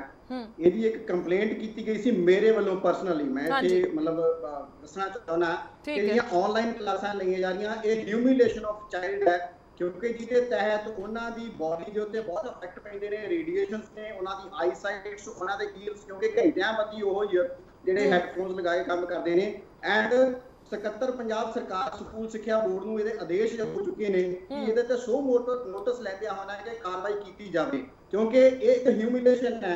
ਐਂਡ ਸਭ ਤੋਂ ਵੱਡੀ ਗੱਲ ਹੈ ਕਿਉਂਕਿ ਬਹੁਤ ਇਹਦੀ ਬਾਡੀ ਤੇ ਬਹੁਤ ਇਫੈਕਟ ਪੈਂਦਾ। ਦੂਸਰੀ ਚੀਜ਼ ਮੈਂ ਜਿਹੜੀ ਗੱਲ ਕਰਨਾ ਚਾਹੁੰਦਾ ਹਾਂ ਕਿ ਜਗਜੀਤ ਜੀ ਇੱਕ ਮਿੰਟ ਸੁਣ ਲਿਓ, ਠੀਕ ਹੈ ਜੀ। ਜਗਜੀਤ ਜੀ ਨੇ ਵੀ ਬਹੁਤ ਸਾਰੀ ਗੱਲ ਕਹੀ ਤੇ ਪ੍ਰਿਤਪਾਲ ਜੀ ਨੇ ਵੀ ਕਿਹਾ। ਪਹਿਲੀ ਗੱਲ ਇਹ ਦੱਸਿਆ ਜਾਵੇ ਪੈਰਾਮੀਟਰ ਕੀ ਹੈਗੇ ਨੇ ਚੈੱਕ ਕਰਨ ਦੇ। ਹਰ ਇੱਕ ਗੱਲ ਕਹਤਾ ਵੀ ਹਾਂ ਜੀ ਉਹਦੀ ਕੰਪਲੇਂਟ ਕੀਤੀ ਜਾਏਗੀ, ਕਿੰਨੇ ਕਲਾਸਾਂ ਲਾਈਆਂ, ਕਿੰਨੇ ਲਾਈਆਂ, ਕਿਹੜੇ ਬੱਚੇ ਕੋਲ ਕਲਾਸ ਵਰਕ ਨਹੀਂ ਗਿਆ, ਉਹਦਾ ਪੈਰਾਮੀਟਰ ਕੀ ਕਰਨ ਦਾ। ਇਹ ਬਹੁਤ ਕਨਫਿਊਜ਼ ਕਰਨ ਦੀ ਜਿਹੜੀ ਕੀਤੀ ਜਾ ਰਹੀ ਹੈ ਕੋਸ਼ਿਸ਼। ਮੈਂ ਇੱਥੇ ਜਿਹੜੀ ਚੀਜ਼ ਗੱਲ ਕਰ ਰਿਹਾ ਸੀ ਜਗਜੀਤ ਜੀ ਮੇਰੇ ਨਾਲ ਸਹਿਮਤ ਨਹੀਂ ਸੀ, ਪਰ ਮੈਂ ਗੱਲ ਕਰ ਰਿਹਾ ਕਿ ਐਵਰੇਜ ਇਹਨਾਂ ਨੂੰ ਪੁੱਛਿਆ ਜਾਵੇ ਵੀ ਇਹਨਾਂ ਦੇ ਟੀਚਰਾਂ ਦੀ ਜਾਂ ਸਟਾਫ ਦੀ ਤਨਖਾਹ ਕਿੰਨੀ ਹੈ, ਉਹ ਕਲੀਅਰ ਕਰ ਦੇਣ, ਹਰ ਦੇ ਸਾਹਮਣੇ ਲੈ ਕੇ ਆਉਣ। ਅਸੀਂ ਦੇਖਾਂਗੇ ਕਿ ਬਣਦਾ ਹਿੱਸਾ ਕਿਹੜੇ ਬੱਚਿਆਂ ਦੇ ਹਿੱਸੇ ਕਿੰਨਾ ਆਉਂਦਾ ਹੈ, ਕੱਲੇ ਬੱਚੇ ਦੇ ਹਿਸਾਬ ਨਾਲ, ਉਸ ਹਿਸਾਬ ਨਾਲ ਇਹ ਫੀਸ ਲੈ ਲੈਣ, ਸਾਨੂੰ ਕੋਈ ਇਤਰਾਜ਼ ਨਹੀਂ ਹੈਗਾ, ਅਸੀਂ ਦੇਣ ਨੂੰ ਤਿਆਰ ਹਾਂ। ਪਰ ਸਭ ਤੋਂ ਪਹਿਲੀ ਗੱਲ ਇਹ ਆਡਿਟਡ ਰਿਪੋਰਟਾਂ ਆਪਣੀਆਂ ਆਨਲਾਈਨ ਡਿਕਲੇਅਰ ਕਰਨ, ਕਿਉਂਕਿ ਮੈਂ ਇੱਥੇ ਜ਼ਿਕਰ ਕਰਨਾ ਚਾਹੂੰਗਾ ਚੰਡੀਗੜ੍ਹ ਦੇ ਵਿੱਚ ਐਜੂਕੇਸ਼ਨ ਡਿਪਾਰਟਮੈਂਟ ਨੇ ਇਹ ਗੱਲ ਕਹੀ ਸੀ ਆਪਣੀਆਂ ਵੈਬਸਾਈਟਾਂ ਦੇ ਉੱਤੇ ਆਪਣੇ ਆਡਿਟਡ ਰਿਪੋਰਟਾਂ ਪਾਉਣ। ਉੱਥੋਂ ਇੱਕ ਸਕੂਲ ਦਾ ਇੱਕ ਸਾਲ ਦਾ ਲਾਸਟ ਈਅਰ ਦਾ ਪ੍ਰੋਫਿਟ 1 ਕਰੋੜ ਆਇਆ ਸੀ ਤੇ ਦੂਸਰੇ ਸਾਲ ਦਾ 51 ਲੱਖ। ਠੀਕ ਹੈ ਜੀ, ਉਹ ਪੈਸਾ ਕਿੱਥੇ ਯੂਟਿਲਾਈਜ਼ ਕਰ ਰਹੇ ਨੇ ਇਹ? ਸਭ ਤੋਂ ਵੱਡੀ ਗੱਲ ਮੈਂ ਇੱਥੇ ਮਸਲਾ ਵੀ ਆ ਜਾਂਦਾ ਨਾ ਕਮਲਦੀਪ ਜੀ, ਜਿੱਥੇ ਮੈਨੂੰ ਲੱਗਦਾ ਹੈ ਕਿ ਛੋਟੇ ਪੱਧਰ ਦੇ ਸਕੂਲ ਜਿਹੜੇ ਕੀ ਕਰਨਗੇ, ਵੱਡਿਆਂ ਦੀ ਗੱਲ ਠੀਕ ਹੈ, ਕੀ ਤੁਹਾਨੂੰ ਲੱਗਦਾ ਉਸ ਹਿਸਾਬ ਦੇ ਨਾਲ ਕੋਈ ਪਾਲਿਸੀ ਹੋਣੀ ਚਾਹੀਦੀ ਹੈ? ਨਹੀਂ ਕੋਈ ਉਹ ਤੁਹਾਨੂੰ ਲੱਗਦਾ ਕੋਈ ਵੱਡੇ ਛੋਟੇ ਸਕੂਲ ਉਸ ਹਿਸਾਬ ਦੇ ਨਾਲ ਕੁਝ ਅਗਰ ਤੁਹਾਡੇ ਕੋਲ ਸੁਜੈਸ਼ਨਸ ਹੈਗੇ ਨੇ ਜੋ ਤੁਸੀਂ ਦੇ ਰਹੇ ਹੋ ਤਾਂ ਕਿਸ ਤਰ੍ਹਾਂ ਦੇ ਨਾਲ ਇਹ ਸੁਜੈਸ਼ਨ ਜਿਹੜੇ ਨੇ ਉਹ ਕਾਰਗਰ ਹੋ ਸਕਦੇ ਨੇ? ਕਿਉਂਕਿ ਔਰ ਇਹ ਵੀ ਮੈਂ ਪ੍ਰਿਤਪਾਲ ਜੀ ਤੋਂ ਵੀ ਜਾਣਾਂਗੀ ਥੋੜੀ ਦੇਰ ਦੇ ਵਿੱਚ ਇਸ ਤੋਂ ਬਾਅਦ ਕਿ ਤੁਸੀਂ ਸਲਾਹ ਲਿੱਤੀ ਕਿਸੇ ਤੋਂ, ਅਗਰ ਖਾਸ ਤੌਰ ਤੇ ਅਗਰ ਗੱਲ ਕੀਤੀ ਜਾਵੇ ਕਿਸੇ ਐਕਸਪਰਟ ਦੀ, ਤੇ ਕੀ ਕੁਝ ਪੋਸਿਬਿਲਿਟੀ ਹੋ ਸਕਦੀ ਹੈ? ਹਾਂਜੀ ਪਹਿਲਾਂ ਕਮਲਦੀਪ ਜੀ। ਹਾਂਜੀ ਹਾਂਜੀ, ਮੈਂ ਇਹਦੇ ਤੇ ਬਹੁਤ ਚੀਜ਼ਾਂ ਮੈਂ ਕਿਸੇ ਵੱਡੇ ਜਾਂ ਛੋਟੇ ਸਕੂਲ ਦੀ ਗੱਲ ਨਹੀਂ ਕਰ ਰਿਹਾ। ਹਰ ਇੱਕ ਨੂੰ ਪਤਾ ਮੇਰੀ ਐਵਰੇਜ ਕੀ ਹੈ। ਜੇ ਇਹ ਗੱਲ ਕਹਿ ਰਹੇ ਨੇ ਕਿ ਸਾਡੇ ਸਕੂਲ 1500 ਰੁਪਇਆ ਜਿਹੜੀ ਆ ਉਹ ਪਰ ਫੀਸ ਲੈਣ ਵਾਲੀ ਆ, ਤੇ ਉੱਥੇ ਕੈਲਕੂਲੇਸ਼ਨ ਇਹ ਆਪਣੇ ਮੁਤਾਬਕ ਦੇਖ ਰਹੇ ਨੇ ਇੱਕ ਟੀਚਰ ਨੂੰ ਤਨਖਾਹ ਕਿੰਨੀ ਦਿੰਦੇ ਨੇ, 15000 ਤੋਂ ਲੈ ਕੇ 25000 ਰੁਪਇਆ। ਐਂਡ ਇੱਕ ਸਕੂਲ 'ਚ ਮੈਂ ਐਵਰੇਜ ਜਿਹੜੀ ਦਿੱਤੀ ਸੀ 2000 ਬੱਚੇ ਦੀ, ਜਿਹੜਾ ਲੱਗਿਆ ਵੀ ਨਹੀਂ 2000 ਬੱਚਾ ਨਹੀਂ ਹੈ, ਮੈਂ ਲੈ ਲੈਣਾ ਮੈਂ 2000 ਬੱਚਾ ਲੈ ਲਈ, 50 ਟੀਚਰ ਆਉਂਦੇ ਨੇ, 50 ਟੀਚਰਾਂ ਦੀ ਅਸੀਂ 15000 ਜਾਂ 25000 ਨਾਲ ਕੈਲਕੂਲੇਸ਼ਨ ਲੱਗਦੀ ਹੈ, ਕਿੰਨੇ ਲੱਖ ਰੁਪਏ ਬਣਦਾ ਜੀ? ਸੋ ਤਕਰੀਬਨ 12.5 ਲੱਖ ਰੁਪਇਆ ਬਣਿਆ। ਸੋ ਤੁਸੀਂ ਉਹਦੇ 'ਚ ਕੈਲਕੂਲੇਸ਼ਨ ਕਰ ਲਓ ਇਹਨਾਂ ਨੂੰ ਫੰਡ ਪਰ ਕਲਾਸ ਦੇ ਮੁਤਾਬਿਕ ਕਿੰਨਾ ਆ ਰਿਹਾ ਪ੍ਰੋਫਿਟ ਆ। ਤੇ ਮੈਂ ਜਿਹੜੀ ਐਵਰੇਜ ਕੱਢੀ ਸੀ ਉਹਦੇ ਮੁਤਾਬਿਕ ਜੇ ਮੈਂ 3000 ਦੀ ਐਵਰੇਜ ਦੇ ਮੁਤਾਬਿਕ ਲਿਆ ਸੀ ਨਾ, ਇੱਕ ਸਕੂਲ ਨੂੰ 60 ਲੱਖ ਰੁਪਇਆ ਮਹੀਨੇ ਦਾ ਆ ਜਾਏਗਾ। ਐਂਡ ਸਿਰਫ 13.5 ਲੱਖ ਰੁਪਇਆ ਖਰਚਾ ਆ ਰਿਹਾ ਆ, ਐਂਡ ਬਾਕੀ 46,50,000 ਰੁਪਇਆ ਪ੍ਰੋਫਿਟ ਇਹਨਾਂ ਦੀ ਜੇਬ 'ਚ ਪੈ ਰਿਹਾ ਆ। ਸੋ ਅਸੀਂ ਇਸ ਕਰਕੇ ਕਹਿੰਦੇ ਆ ਕਿ ਪਹਿਲਾਂ ਆਪਣਾ ਖਰਚਾ ਦੱਸਣ ਸਿਰਫ ਓਨਲੀ ਟੀਚਰਾਂ ਦਾ, ਕਿਉਂਕਿ ਇੱਥੇ ਗੱਲ ਟੀਚਰਾਂ ਦੀ ਸੈਲਰੀ ਦੀ ਹੋਈ ਹੈ। ਤੇ ਸਟਾਫ ਦੀ ਸੈਲਰੀ ਦੀ ਹੋਈ ਆ, ਉਹ ਦੱਸਣ ਵੀ ਕਿੰਨੀ ਅਸੀਂ ਸੈਲਰੀ ਦਿੰਨੇ ਆ। ਕਦੀ ਇਹਨਾਂ ਨੂੰ ਪੁੱਛ ਕੇ ਦੇਖੋ ਕਿ ਇਹਨਾਂ ਨੇ ਕਿਸੇ ਦਾ ਪੀਐਫ ਕੱਟਿਆ? ਠੀਕ ਹੈ, ਠੀਕ ਹੈ, ਪੀਐਫ ਕੱਟਿਆ ਜੀ ਹਾਂਜੀ ਜੀ, ਹਾਂਜੀ ਜੀ ਮੈਡਮ, ਜਿਹੜਾ ਇਹ ਸਕੂਲ ਨੇ ਇੱਕ ਕੈਟਾਗਰੀ ਦੇ ਸਕੂਲ ਨਹੀਂ, 3 ਕੈਟਾਗਰੀ ਦੇ ਸਕੂਲ ਨੇ। ਜਦੋਂ ਵੀ ਕਦੇ ਐਗਜ਼ਾਮਪਲ ਦਿੱਤੀ ਜਾਂਦੀ ਹੈ, ਚੰਡੀਗੜ੍ਹ ਵੱਡੇ ਵੱਡੇ ਸ਼ਹਿਰਾਂ ਦੇ ਸਕੂਲਾਂ ਦੀ ਉਦਾਹਰਨ ਲਈ ਜਾਂਦੀ ਹੈ ਵੀ ਇੰਨੀਆਂ ਫੀਸਾਂ ਲੈਂਦੇ ਨੇ। ਮੈਂ ਕਹਿ ਰਿਹਾ B ਕੈਟਾਗਰੀ ਦੇ ਸਕੂਲ ਨੇ, C ਕੈਟਾਗਰੀ ਦੇ ਸਕੂਲ ਨੇ 500 ਰੁਪਏ ਤੋਂ ਲੈ ਕੇ ਫੀਸ ਸਟਾਰਟ ਹੁੰਦੀ ਹੈ ਤੇ ਮੈਕਸਿਮਮ 3000 3500 ਤੱਕ ਮੁੱਕ ਜਾਂਦੀ ਹੈ। ਬਹੁਤ ਰੇਅਰ ਸਕੂਲ ਹੁੰਦੇ ਨੇ ਜਿਨ੍ਹਾਂ ਦੇ 3000 ਤੋਂ ਉੱਪਰ ਹੁੰਦੀ ਹੈ ਫੀਸ, ਤਾਂ ਐਵਰੇਜ ਫੀਸ ਪੈਂਦੀ ਹੈ 1200। ਬਾਕੀ ਜਿਹੜੀ ਆਈਡਲ ਇਸ ਤਰ੍ਹਾਂ ਨਹੀਂ ਹੁੰਦਾ, ਹਰੇਕ ਕਲਾਸ ਦੇ ਵਿੱਚ 40 ਬੱਚੇ ਹੁੰਦੇ ਨੇ, ਕੁਝ ਹੁੰਦੇ ਨੇ ਬਹੁਤ ਕਈ ਸਕੂਲਾਂ ਦੀਆਂ ਤਨਖਾਹਾਂ ਵੀ ਪੂਰੀਆਂ ਨਹੀਂ ਹੁੰਦੀਆਂ। ਤਾਂ ਫਿਰ ਉਸ ਮੁਤਾਬਿਕ ਨੀਤੀ ਬਣ ਸਕਦੀ ਸੀ। ਸੀ। ਪਹਿਲਾਂ ਵੀ ਗੱਲ ਕਹੀ ਸੀ, ਹਾਂਜੀ ਅਸੀਂ ਕਹਿ ਰਹੇ ਹਾਂ ਜੀ ਸਾਨੂੰ ਫੀਸ ਦਿਓ ਹੀ ਨਾ, ਬਿਲਕੁਲ ਵੀ ਨਾ ਦਿਓ। ਆ ਬੈਠੇ ਨੇ ਪ੍ਰਿਤਪਾਲ ਜੀ, ਸਾਡੇ ਟੀਚਰਸ ਨੂੰ, ਡਰਾਈਵਰਸ ਨੂੰ, ਕੰਡਕਟਰਸ ਨੂੰ, ਪੀਐਨਸ ਨੂੰ ਸਾਡੇ ਮਾਰਚ ਦੇ ਬਿੱਲ ਦੇ ਹਿਸਾਬ ਨਾਲ ਸੈਲਰੀ ਦੇ ਦਿਓ। ਸਾਡੇ ਫਿਕਸ ਖਰਚੇ ਬੰਦ ਕਰ ਦਿਓ। ਜਿਹੜੇ ਸਾਡੇ ਜਗਜੀਤ ਜੀ ਮਾਰਚ ਦੀਆਂ ਤਾਂ ਫੀਸਾਂ ਆਈਆਂ ਹੋਈਆਂ ਨੇ। ਪ੍ਰਿਤਪਾਲ ਜੀ ਪੈਕੇਜ ਦੀ ਗੱਲ ਕਰ ਰਹੇ ਸੀ ਮੈਡਮ, ਪ੍ਰਿਤਪਾਲ ਜੀ ਪੈਕੇਜ ਦੀ ਗੱਲ ਕਰੇ, ਸੈਂਟਰ ਸਰਕਾਰ ਵੱਲੋਂ ਆਉਣਾ। ਸਾਡੀਆਂ ਬੱਸਾਂ ਖੜੀਆਂ ਨੇ, ਉਹਦਾ ਅਸੀਂ ਰੋਡ ਟੈਕਸ ਖੜੀਆਂ ਦਾ ਦੇ ਰਿਹਾ ਪੰਜਾਬ ਸਰਕਾਰ ਨੂੰ, ਇਹ ਤਾਂ ਸਾਨੂੰ ਮਾਫ ਕਰਨ। ਜਿਹੜੇ ਸਾਡੇ ਬਿਜਲੀ ਦੇ ਬਿੱਲ ਨੇ ਕਮਰਸ਼ੀਅਲ ਲੱਗ ਰਹੇ ਨੇ ਸਾਨੂੰ ਇਸ ਟਾਈਮ ਖੜੇ, ਸਾਨੂੰ ਕਮਰਸ਼ੀਅਲ ਨਹੀਂ ਹੁੰਦੇ ਜੀ, ਕਮਰਸ਼ੀਅਲ ਨਹੀਂ ਹੁੰਦੇ ਉਹ ਡਿਸਕਾਊਂਟ। ਅਸੀਂ ਫੀਸ ਲੈਂਦੇ ਨਹੀਂ ਜੀ, ਮੈਂ ਇਸ ਮਾਧਿਅਮ ਤੋਂ ਕਹਿਣਾ ਅਸੀਂ ਫੀਸ ਬਿਲਕੁਲ ਨਹੀਂ ਲੈਂਦੇ। ਅਸੀਂ ਐਂ ਪੜ੍ਹਾਈ ਵੀ ਜਾਰੀ ਰੱਖਾਂਗੇ, ਪਰ ਸਾਡੇ ਸਾਰੀਆਂ ਸੈਲਰੀਜ਼ ਨੇ ਜਿਹੜੀਆਂ ਉਹ ਸਰਕਾਰ ਦੇ ਦੇਵੇ, ਸੈਂਟਰ ਸਰਕਾਰ ਦੇ ਦੇਵੇ, ਪੰਜਾਬ ਸਰਕਾਰ ਦੇਵੇ, ਸਾਨੂੰ ਕੋਈ ਇਤਰਾਜ਼ ਨਹੀਂ ਹੈ। ਟਿਊਸ਼ਨ ਫੀਸ ਆਊਗੀ ਤੁਹਾਡੇ ਕੋਲ ਪੂਰੀ ਨਹੀਂ ਹੋ ਰਹੀ? ਅਗਰ ਇਸ ਮੁਤਾਬਿਕ ਜੋ ਨੀਤੀ ਸਰਕਾਰ ਨੇ ਬਣਾਈ ਹੈ ਉਸ ਮੁਤਾਬਿਕ ਤੁਸੀਂ ਕੀ ਕਹਿ ਰਹੇ ਹੋ? ਤੁਹਾਨੂੰ ਘਾਟਾ ਪੈ ਰਿਹਾ ਹੈ ਜਾਂ ਫਿਰ ਆਪਦਾ ਦੇ ਵਿੱਚ ਨੁਕਸਾਨ ਵੀ ਥੋੜਾ ਬਹੁਤ ਚੱਲਣਾ ਪੈ ਸਕਦਾ ਹੈ? ਮਾਪੇ ਵੀ ਚੱਲਣਗੇ। ਹਾਂਜੀ, ਉੱਥੇ ਕਿਹਾ ਗਿਆ ਜੀ ਵੀ ਟੀਚਰ ਦੀ ਸੈਲਰੀ ਦੇਣੀ ਲਾਜ਼ਮੀ ਆ। ਉੱਥੇ ਇਹ ਕਿਉਂ ਨਹੀਂ ਕਿਹਾ ਗਿਆ ਵੀ ਡਰਾਈਵਰਸ, ਕੰਡਕਟਰ, ਪੀਐਮ ਦੀ ਸੈਲਰੀ ਕੌਣ ਦੇਊਗਾ ਜੀ? ਕਿਤੇ ਮੈਂਸ਼ਨ ਨਹੀਂ ਹੈਗਾ ਇਸ ਗੱਲ ਦੀ। ਸਕੂਲ ਦੀ ਰੋਲ ਇੰਨੀ ਅਜੇ ਤੱਕ ਆਊਟ ਆਈ ਹੈ। ਬਾਕੀ ਜਿਹੜੀ ਗੱਲ ਕਹੀ ਹੈ, ਡਰਾਈਵਰ ਆਏ ਨੇ, ਡਰਾਈਵਰ ਤਾਂ ਨਹੀਂ ਆਏ, ਡਰਾਈਵਰ ਕਿੱਦਾਂ ਆਏਗੇ ਨੇ? ਤੇ ਉਹਨਾਂ ਨੂੰ ਵੀ ਫਿਰ ਸੈਲਰੀਆਂ ਦਾ ਹਾਂਜੀ ਕਿਤੇ ਵੀ ਜ਼ਿਕਰ ਹੈਗਾ ਜੀ ਉਹਨਾਂ ਦਾ। ਉਹਨਾਂ ਦੇ ਪੈਸੇ ਕਿੱਥੋਂ ਆਉਣਗੇ ਜੀ? ਤੇ ਦੂਸਰੀ ਗੱਲ ਨਾਲ ਨਹੀਂ, ਜਿੱਥੇ ਤੱਕ ਹਿਸਾਬ ਕਿਤਾਬ ਦੀ ਗੱਲ ਕਰੀਏ ਤਾਂ ਡਰਾਈਵਰ ਖੁਦ ਆਪਣੇ ਗੱਡੀ ਦੇ ਵਿੱਚ ਪੈਟਰੋਲ ਖੁਦ ਪਾਉਂਦੇ ਨੇ, ਸੋ ਸਾਰਾ ਸਿਸਟਮ ਬਣਦਾ ਹੈਗਾ। ਹਾਂਜੀ ਠੀਕ ਹੈ, ਮੈਂ ਪ੍ਰਿਤਪਾਲ ਜੀ ਤੋਂ ਜ਼ਰੂਰ ਪੁੱਛਾਂਗੀ। ਸੋਫਰ ਜੀ ਮੈਂ ਤੁਹਾਡੇ ਕੋਲ ਵੀ ਆਵਾਂਗੀ, ਤੁਸੀਂ ਵੀ ਸਵਾਲ ਕੁਝ ਕਰਨਾ ਚਾਹੁੰਦੇ ਹੋ? ਅਸੀਂ ਫੀਸ ਹੀ ਨਹੀਂ ਮੰਗਦੇ। ਠੀਕ ਹੈ, ਠੀਕ ਹੈ। ਹਾਂਜੀ ਪ੍ਰਿਤਪਾਲ ਜੀ, ਸਮੱਸਿਆਵਾਂ ਬਹੁਤ ਨੇ। ਹਾਂਜੀ ਮੈਡਮ, ਸਮੱਸਿਆਵਾਂ ਤਾਂ ਪੂਰੇ ਹਿੰਦੁਸਤਾਨ 'ਚ ਹੀ ਇਸ ਵੇਲੇ ਆ। ਆਪਾਂ ਇੱਕ ਮਹਾਮਾਰੀ ਨਾਲ ਲੜ ਰਹੇ ਆ ਤੇ ਮਹਾਮਾਰੀ ਨਾਲ ਲੜਨ ਦੇ ਵਿੱਚ ਸਾਰਿਆਂ ਦੇ ਸਹਿਯੋਗ ਦੀ ਲੋੜ ਹੈ ਤੇ ਸਰਕਾਰ ਜਿੰਨਾ ਸਹਿਯੋਗ ਕਰਦੀ ਪਈ ਆ ਸਾਰਿਆਂ ਨਾਲ ਹੀ ਕਰਦੀ ਪਈ ਆ। ਉਹ ਇਕੱਲੇ ਸਕੂਲ ਐਜੂਕੇਸ਼ਨ ਨੂੰ ਦੇਖ ਕੇ ਨਹੀਂ ਹੋ ਰਿਹਾ, ਉਹ ਕਿਸੇ ਲੇਬਰ ਤਬਕੇ ਨੂੰ ਦੇਖ ਕੇ ਨਹੀਂ ਹੋ ਰਿਹਾ, ਨਾ ਉਹ ਕਿਸਾਨ ਨੂੰ ਦੇਖ ਕੇ ਹੋ ਰਿਹਾ। ਇਹਨਾਂ ਨੇ ਕਿਹਾ ਕਿਸਾਨਾਂ ਕੋਲ ਪੈਸੇ ਆ ਗਏ ਉਹ ਫੀਸਾਂ ਦੇ ਦੇਣ, ਸਰਕਾਰੀ ਮੁਲਾਜ਼ਮਾਂ ਕੋਲ ਸੈਲਰੀਆਂ ਆ ਰਹੀਆਂ ਉਹ ਫੀਸਾਂ ਦੇਣ। ਪਰ ਕਈ ਲੋਕ ਤਾਂ ਬੰਦ ਵੀ ਪਏ ਨੇ, ਜਿਨ੍ਹਾਂ ਦੇ ਅਦਾਰੇ ਬੰਦ ਪਏ ਨੇ, ਕਾਰੋਬਾਰ ਬੰਦ ਪਏ ਨੇ, ਉਹਨਾਂ ਨੂੰ ਸੈਲਰੀਆਂ ਨਹੀਂ ਆ ਰਹੀਆਂ, ਕਮਾਈ ਨਹੀਂ ਆ ਰਹੀ। EMI ਸੈਂਟਰ ਗਵਰਨਮੈਂਟ ਨੇ ਕੈਂਸਲ ਕਰਨੀ ਆ, ਪੰਜਾਬ ਸਰਕਾਰ ਕੈਂਸਲ ਨਹੀਂ ਕਰ ਸਕਦੀ। ਰੋਡ ਟੈਕਸ ਮਾਫ ਕੀਤਾ ਗਿਆ ਸੀ, ਹੁਣ ਅਗਰ ਜਦੋਂ ਚਾਲੂ ਹੋਣਗੀਆਂ ਤੇ ਜਿਹੜੀਆਂ ਚੀਜ਼ਾਂ ਚਾਲੂ ਹੋ ਚੁੱਕੀਆਂ ਉਹਨਾਂ ਦੇ ਲਾਇਆ ਗਿਆ, ਅਦਰਵਾਈਜ਼ ਤਾਂ ਲੱਗਿਆ ਹੀ ਨਹੀਂ ਹਜੇ ਤੱਕ ਇਹਨਾਂ ਨੇ ਕਿਸ਼ਤ ਪੇ ਕੀਤੀ ਹੈ। ਮੈਨੂੰ ਦੱਸ ਦਿਨ ਰੋਡ ਟੈਕਸ ਦੀ ਇਹ ਗੱਲ ਕਰ ਰਹੇ ਸੀਗੇ। ਤੀਸਰੀ ਗੱਲ, ਅਸੀਂ ਅਗਰ ਤੁਸੀਂ ਪਹਿਲਾਂ ਇੱਕ ਪ੍ਰੋਫਿਟ, ਤੁਹਾਡਾ ਹੀ ਸਟਾਫ ਹੈ, ਤੁਹਾਡਾ ਹੀ ਸਟਾਫ ਹੈ, ਤੁਹਾਡੇ ਨਾਲ ਉਹਨਾਂ ਨੇ ਰੁਪਈਏ ਇਹਨਾਂ ਅਦਾਰਿਆਂ ਨੂੰ ਕਮਾ ਕੇ ਦਿੱਤੇ ਨੇ। ਟੀਚਰਸ ਗਿਆਨ ਦਾ ਸੋਮਾ ਉਹਨਾਂ ਨੇ ਬੱਚਿਆਂ ਨੂੰ ਵੱਢਿਆ ਤੇ ਉਹਨਾਂ ਨੇ ਹੀ ਕਮਾਈ ਕਰਾ ਕੇ ਇਹਨਾਂ ਨੂੰ ਦਿੱਤੀ। ਇਹਨਾਂ ਨੇ ਬਿਜਲੀ ਦੇ ਬਿੱਲ ਦੀ ਗੱਲ ਕੀਤੀ ਹੈ, ਫਿਕਸ ਚਾਰਜ ਤੇ ਅਸੀਂ ਪਹਿਲਾਂ ਹੀ ਮਾਫ ਕਰਤਾ ਸੀ। ਬਿਜਲੀ ਦਾ ਯੂਜ਼ ਹੀ ਨਹੀਂ ਹੋ ਰਹੀ ਸਕੂਲਾਂ ਦੀ ਇਸ ਵੇਲੇ। ਮੈਨੂੰ ਦੱਸ ਦੇ ਕਿੱਥੇ ਕਿਹੜਾ ਸਕੂਲ ਲੱਗਦਾ ਇੱਥੇ ਸਾਨੂੰ ਪੈ ਰਿਹਾ ਹੈ। ਇਹਨਾਂ ਨੇ ਬਹੁਤ ਸਾਰੇ ਸਕੂਲਾਂ ਨੇ ਟੀਚਰ ਮੈਂ ਫਿਕਸ ਚਾਰਜ ਮਾਫ ਕਰਤੇ ਸੀਗੇ, ਹੁਣ ਜਦੋਂ ਦੋਗੇ ਔਰੋਂ ਗੱਲ ਕਰਿਓ ਨਾ ਜੀ, ਹਜੇ ਤਾਂ ਦਿੱਤੇ ਹੀ ਨਹੀਂ ਗਏ। ਜਿਹੜੀ ਚੀਜ਼ ਤੁਸੀਂ ਦਿੱਤੀ ਨਹੀਂ ਉਹਦੀ ਕਲੇਮੇਸੀ ਵੀ ਨਾ ਕਰ ਸਕਦੇ ਤੁਸੀਂ। ਅੱਜ ਤੁਹਾਨੂੰ ਅਸੀਂ ਤੁਹਾਡੀ ਮੀਟਿੰਗ ਵੀ ਹੋਈ ਹੈ ਐਜੂਕੇਸ਼ਨ ਮਿਨਿਸਟਰ ਨਾਲ, ਜਗਜੀਤ ਜੀ ਤੁਸੀਂ ਆਪ ਮਿਲ ਕੇ ਆਏ ਹੋ। ਮੇਰੀ ਬੇਨਤੀ ਸੁਣੋ, ਤੁਸੀਂ ਆਪ ਮਿਲ ਕੇ ਆਏ ਹੋ, ਤੁਹਾਡੀ ਉੱਥੇ ਡਿਸਕਸ਼ਨ ਹੋਈ ਹੈ ਇਹਨਾਂ ਚੀਜ਼ਾਂ ਤੇ, ਜੇ ਨਹੀਂ ਹੋਈ ਤਾਂ ਗੱਲ ਕਰੋ ਜੀ। ਸੋ ਗੱਲਬਾਤ ਕਿਸੇ ਨਾਲ ਪ੍ਰਿਤਪਾਲ ਜੀ ਪਹਿਲਾਂ ਕੀਤੀ ਸੀਗੀ, ਯਾਨੀ ਕਿ ਜਦੋਂ ਇਹ ਨੀਤੀ ਐਲਾਨ ਕੀਤੀ ਹੈਗੀ ਉਸ ਤੋਂ ਬਾਅਦ ਜੋ ਤੁਸੀਂ ਦੱਸ ਰਹੇ ਹੋ ਕਿਸ ਆਧਾਰ ਤੇ ਜਿਹੜੀ ਆਪਾਂ ਤੈਅ ਕੀਤੀ ਹੈ? ਇਹਨਾਂ ਦੇ ਮੀਟਿੰਗ ਹੋਈ ਆ ਜਿਹਦੀ ਇਹ ਆਪਣੇ ਸਕੂਲ ਐਜੂਕੇਸ਼ਨ ਵਾਲੇ ਨੇ, ਆਪਣੇ ਸਕੂਲਸ ਵਾਲੇ ਨੇ, ਅਦਾਰੇ ਨੇ, ਇਹਨਾਂ ਦੀ ਐਸੋਸੀਏਸ਼ਨ ਮੀਟਿੰਗ ਹੋਈ ਹੈ। ਸਿੱਖਿਆ ਮੰਤਰੀ 2 ਵਾਰ ਮਿਲੇ ਨੇ ਟੈਲੀਫੋਨ ਤੇ, ਰੋਜ਼ ਸੰਪਰਕ ਦੇ ਵਿੱਚ। ਨਹੀਂ ਦੇਖੋ, ਮਾਪੇ ਦਾ ਸਾਰੇ ਹੀ ਨੇ ਕਮਲਜੀਤ ਜੀ, ਮਾਪੇ ਸਾਰੇ ਨੇ, ਮਾਪਿਆਂ ਦਾ ਹਰੇਕ ਨੂੰ ਦੁੱਖ ਦਰਦ ਪਤਾ ਵਾ। ਤੁਸੀਂ ਇਕੱਲੇ ਮਾਪੇ ਨਹੀਂ ਹੈਗੇ, ਮਾਪੇ ਦਾ ਪੂਰੇ ਪੰਜਾਬ ਦੇ ਵਿੱਚ 3,70,000 ਲੋਕ ਰਹਿੰਦੇ ਨੇ, ਉਹਨਾਂ ਦੇ ਵਿੱਚ ਜਿਹਨੇ ਬੱਚੇ ਨੇ ਸਾਰੇ ਹੀ ਮਾਪੇ ਨੇ। ਤੇ ਫਿਰ ਉਹਨਾਂ ਦੀ ਨੁਮਾਇੰਦਗੀ ਵੀ ਹੋਣੀ ਸਾਰੇ ਹਿੰਦੁਸਤਾਨ 'ਚ ਮਾਪੇ ਵਾਸਤੇ ਨੇ, ਉਹਨਾਂ ਦੇ ਬੱਚੇ ਸਾਰੇ ਕਲੀਅਰ ਕਰਿਆ ਕਰੋ। ਤੁਹਾਡੀ ਨੁਮਾਇੰਦਗੀ ਦੀ ਹੋਊਗੀ। ਅਸੀਂ ਜੀ ਇਹ ਮੇਰੀ ਬੇਨਤੀ ਹੈ ਸਾਰਿਆਂ ਨੂੰ ਨੁਮਾਇੰਦਗੀ ਵੀ ਪੁੱਛ ਲਈ ਜਾਵੇ। ਮੈਂ ਜਿਸ ਚੀਜ਼ ਦੀ ਰਿਕੁਆਇਰਮੈਂਟ ਨਹੀਂ ਹੁੰਦੀ, ਜਿਹੜਾ 3000 ਸਕੂਲਾਂ ਦੀ ਨੁਮਾਇੰਦਗੀ ਕਰ ਰਿਹਾ ਮੇਰੇ ਰੋਲ ਤੇ ਨੇ, ਮੈਂ ਹੁਣੇ ਚੈੱਕ ਕਰਾ ਸਕਦਾ। ਪੇਰੈਂਟਸ ਐਸੋਸੀਏਸ਼ਨ ਨੂੰ ਵੀ ਪੁੱਛ ਲਿਆ ਜਾਵੇ ਇਹ ਕਿੰਨੇ ਪੇਰੈਂਟਸ ਦੀ ਨੁਮਾਇੰਦਗੀ ਕਰ ਰਹੇ ਨੇ। ਅਸੀਂ ਸਾਰੇ ਪੇਰੈਂਟਸ ਦੀ ਗੱਲ ਕਰਦੇ ਹਾਂ ਜੀ। ਨਹੀਂ, ਸਾਰਿਆਂ ਦੀ ਕਿਸ ਤਰ੍ਹਾਂ ਕਰ ਰਹੇ ਥੋੜਾ ਦੱਸ ਦਿੱਤਾ ਜਾਵੇ ਜੀ ਇਸ ਬਾਰੇ, ਇਹਦੇ ਵਿੱਚ ਕੋਈ ਕਿਉਂਕਿ ਸਮਾਜ ਦੇ ਵਿੱਚ ਬਹੁਤ ਸਾਰੇ ਨਾਲ ਇਹ ਪੁੱਛ ਲਿਆ ਜਾਵੇ ਇਸ ਚੈਨਲ ਤੋਂ ਵੀ ਜਿੰਨੇ ਆਪਾਂ ਇੱਥੇ ਬੈਠੇ ਆ ਸਾਰਿਆਂ ਦੇ ਬੱਚੇ ਕਿੱਥੇ ਕਿੱਥੇ ਪੜ ਰਹੇ ਨੇ ਤੇ ਕਿਹੜੇ ਕਿਹੜੇ ਸਕੂਲਾਂ ਵਿੱਚ ਪੜ੍ਹੇ ਨੇ। ਤੁਸੀਂ ਮੇਰੇ ਨਾਲ ਪਰਸਨਲ ਆ ਜਾਓ, ਮੈਂ ਤੁਹਾਨੂੰ ਡਾਟਾ ਦੇ ਦਿਆਂਗਾ ਜੀ। ਐਡੀ ਕਿਹੜੀ ਗੱਲ ਹੈ? ਨਹੀਂ, ਆਪਾਂ ਪਰਸਨਲ ਨਹੀਂ, ਪਰ ਇੱਥੇ ਮੁੱਖ ਤੌਰ ਤੇ ਮਸਲਾ ਇਹ ਹੈ, ਅਗਰ ਮਾਪੇ ਚਲੋ ਠੀਕ ਹੈ ਇੱਕ ਪਰਿਵਾਰ ਦੀ ਵੀ ਨੁਮਾਇੰਦਗੀ ਕਰ ਰਹੇ ਨੇ ਜਗਜੀਤ ਜੀ, ਅगर ਗੱਲ ਇਸ ਪਾਸੇ ਤੋਂ ਕਰ ਲਈਏ ਨੁਮਾਇੰਦਗੀ ਤਾਂ ਹੋ ਰਹੀ ਹੈ ਨਾ, ਮਾਪਿਆਂ ਦੇ ਬਾਰੇ ਤਾਂ ਗੱਲ ਕਰਨੀ ਪਏਗੀ ਨਾ। ਐਸੋਸੀਏਸ਼ਨ ਦੀ ਨੁਮਾਇੰਦਗੀ ਕਰ ਰਹੇ ਨੇ, ਉਹ ਕਿੰਨੇ ਪੇਰੈਂਟਸ ਉਹਨਾਂ ਨਾਲ ਜੁੜੇ ਹੋਏ ਨੇ ਜਾਂ ਉਹ ਕੋਈ ਆਥੋਰਾਈਜ਼ਡ ਪਰਸਨ ਨੇ, ਉਹ ਆਪਦਾ ਪੱਖ ਸਪਸ਼ਟ ਕਰਨ। ਮੈਂ ਇੱਥੋਂ ਇਸ ਚੈਨਲ ਤੋਂ ਦੱਸ ਰਿਹਾ ਮੈਂ 3000 ਸਕੂਲਾਂ ਦੀ ਨੁਮਾਇੰਦਗੀ ਕਰ ਰਿਹਾ ਜੀ, ਸਾਰਾ ਐਸੋਸੀਏਸ਼ਨਾਂ ਦੀ ਨੁਮਾਇੰਦਗੀ ਕਰ ਰਿਹਾ। Who is going to authorise? Parents ਨੇ ਆਪਾਂ ਆਥੋਰਾਈਜ਼ੇਸ਼ਨ ਵਾਸਤੇ ਨਹੀਂ ਬੈਠੇ ਹੈਗੇ, ਆਪਾਂ ਮਸਲੇ ਵਾਸਤੇ ਬੈਠੇ ਹਾਂ। ਅਖਿਰਲੇ ਆਪਣੇ ਕੋਲ 2-3 ਮਿੰਟ ਹਾਰਡਲੀ ਹੈਗੇ ਨੇ। ਚਾਹੁੰਦੀ ਸੀਗੀ ਕਿ ਡਿਬੇਟ ਇਸ ਤਰ੍ਹਾਂ ਦੀ ਹੋਵੇ, ਸੁਣਨਾ ਪਏਗਾ, ਇੱਕ ਵਾਰ ਸੁਣਨਾ ਪਏਗਾ। ਨਹੀਂ, ਇਸ ਤਰ੍ਹਾਂ ਨਹੀਂ ਹੋ ਪਾਏਗਾ ਜਗਜੀਤ ਜੀ, ਕਮਲਦੀਪ ਜੀ, ਇਸ ਤਰ੍ਹਾਂ ਨਹੀਂ ਹੋ ਪਾਏਗਾ। ਇੱਕ ਵਾਰ ਸੁਣਨਾ ਪਏਗਾ ਮਸਲਾ, ਕਿਉਂਕਿ ਆਪਾਂ ਇੱਥੇ ਕਿਸੇ ਨੂੰ ਅਵਾਰਡ ਦੇਣ ਲਈ ਨਹੀਂ ਬੈਠੇ ਹੈਗੇ। ਮਸਲਾ ਇਹ ਹੈ ਕਿ ਜੋ ਨੀਤੀ ਸਰਕਾਰ ਨੇ ਬਣਾਈ ਹੈਗੀ ਆ ਉਸ ਦੇ ਵਿੱਚ ਕਿਸ ਦਾ ਫਾਇਦਾ ਔਰ ਕਿਸ ਦਾ ਨੁਕਸਾਨ ਹੋਇਆ। ਅਸੀਂ ਇੱਥੇ ਡਿਕਲੇਅਰ ਕਰਨ ਵਾਸਤੇ ਨਹੀਂ ਆਏ, ਅਸੀਂ ਮਾਪਿਆਂ ਦਾ ਮਸਲਾ ਚੱਕਣ ਵਾਸਤੇ। ਮਸਲਾ ਹੋਈ ਹੈ, ਠੀਕ ਹੈ। ਅਖਿਰਲਾ ਸਮਾਂ ਸਾਡੇ ਕੋਲ ਹੈਗਾ। ਕਿੰਨੇ ਮਾਪਿਆਂ ਵੱਲੋਂ ਤੁਸੀਂ ਨਹੀਂ, ਇਸ ਤਰ੍ਹਾਂ ਨਹੀਂ ਹੋਏਗਾ ਜਗਜੀਤ ਜੀ। ਨਵਜੋਤ ਜੀ, ਮੈਂ ਉਹ ਬਾਅਦ ਦੇ ਵਿੱਚ ਜਾ ਕੇ ਤੁਸੀਂ ਮਸਲਾ ਹੱਲ ਕਰ ਸਕਦੇ ਹੋ ਉਹਨਾਂ ਨਾਲ।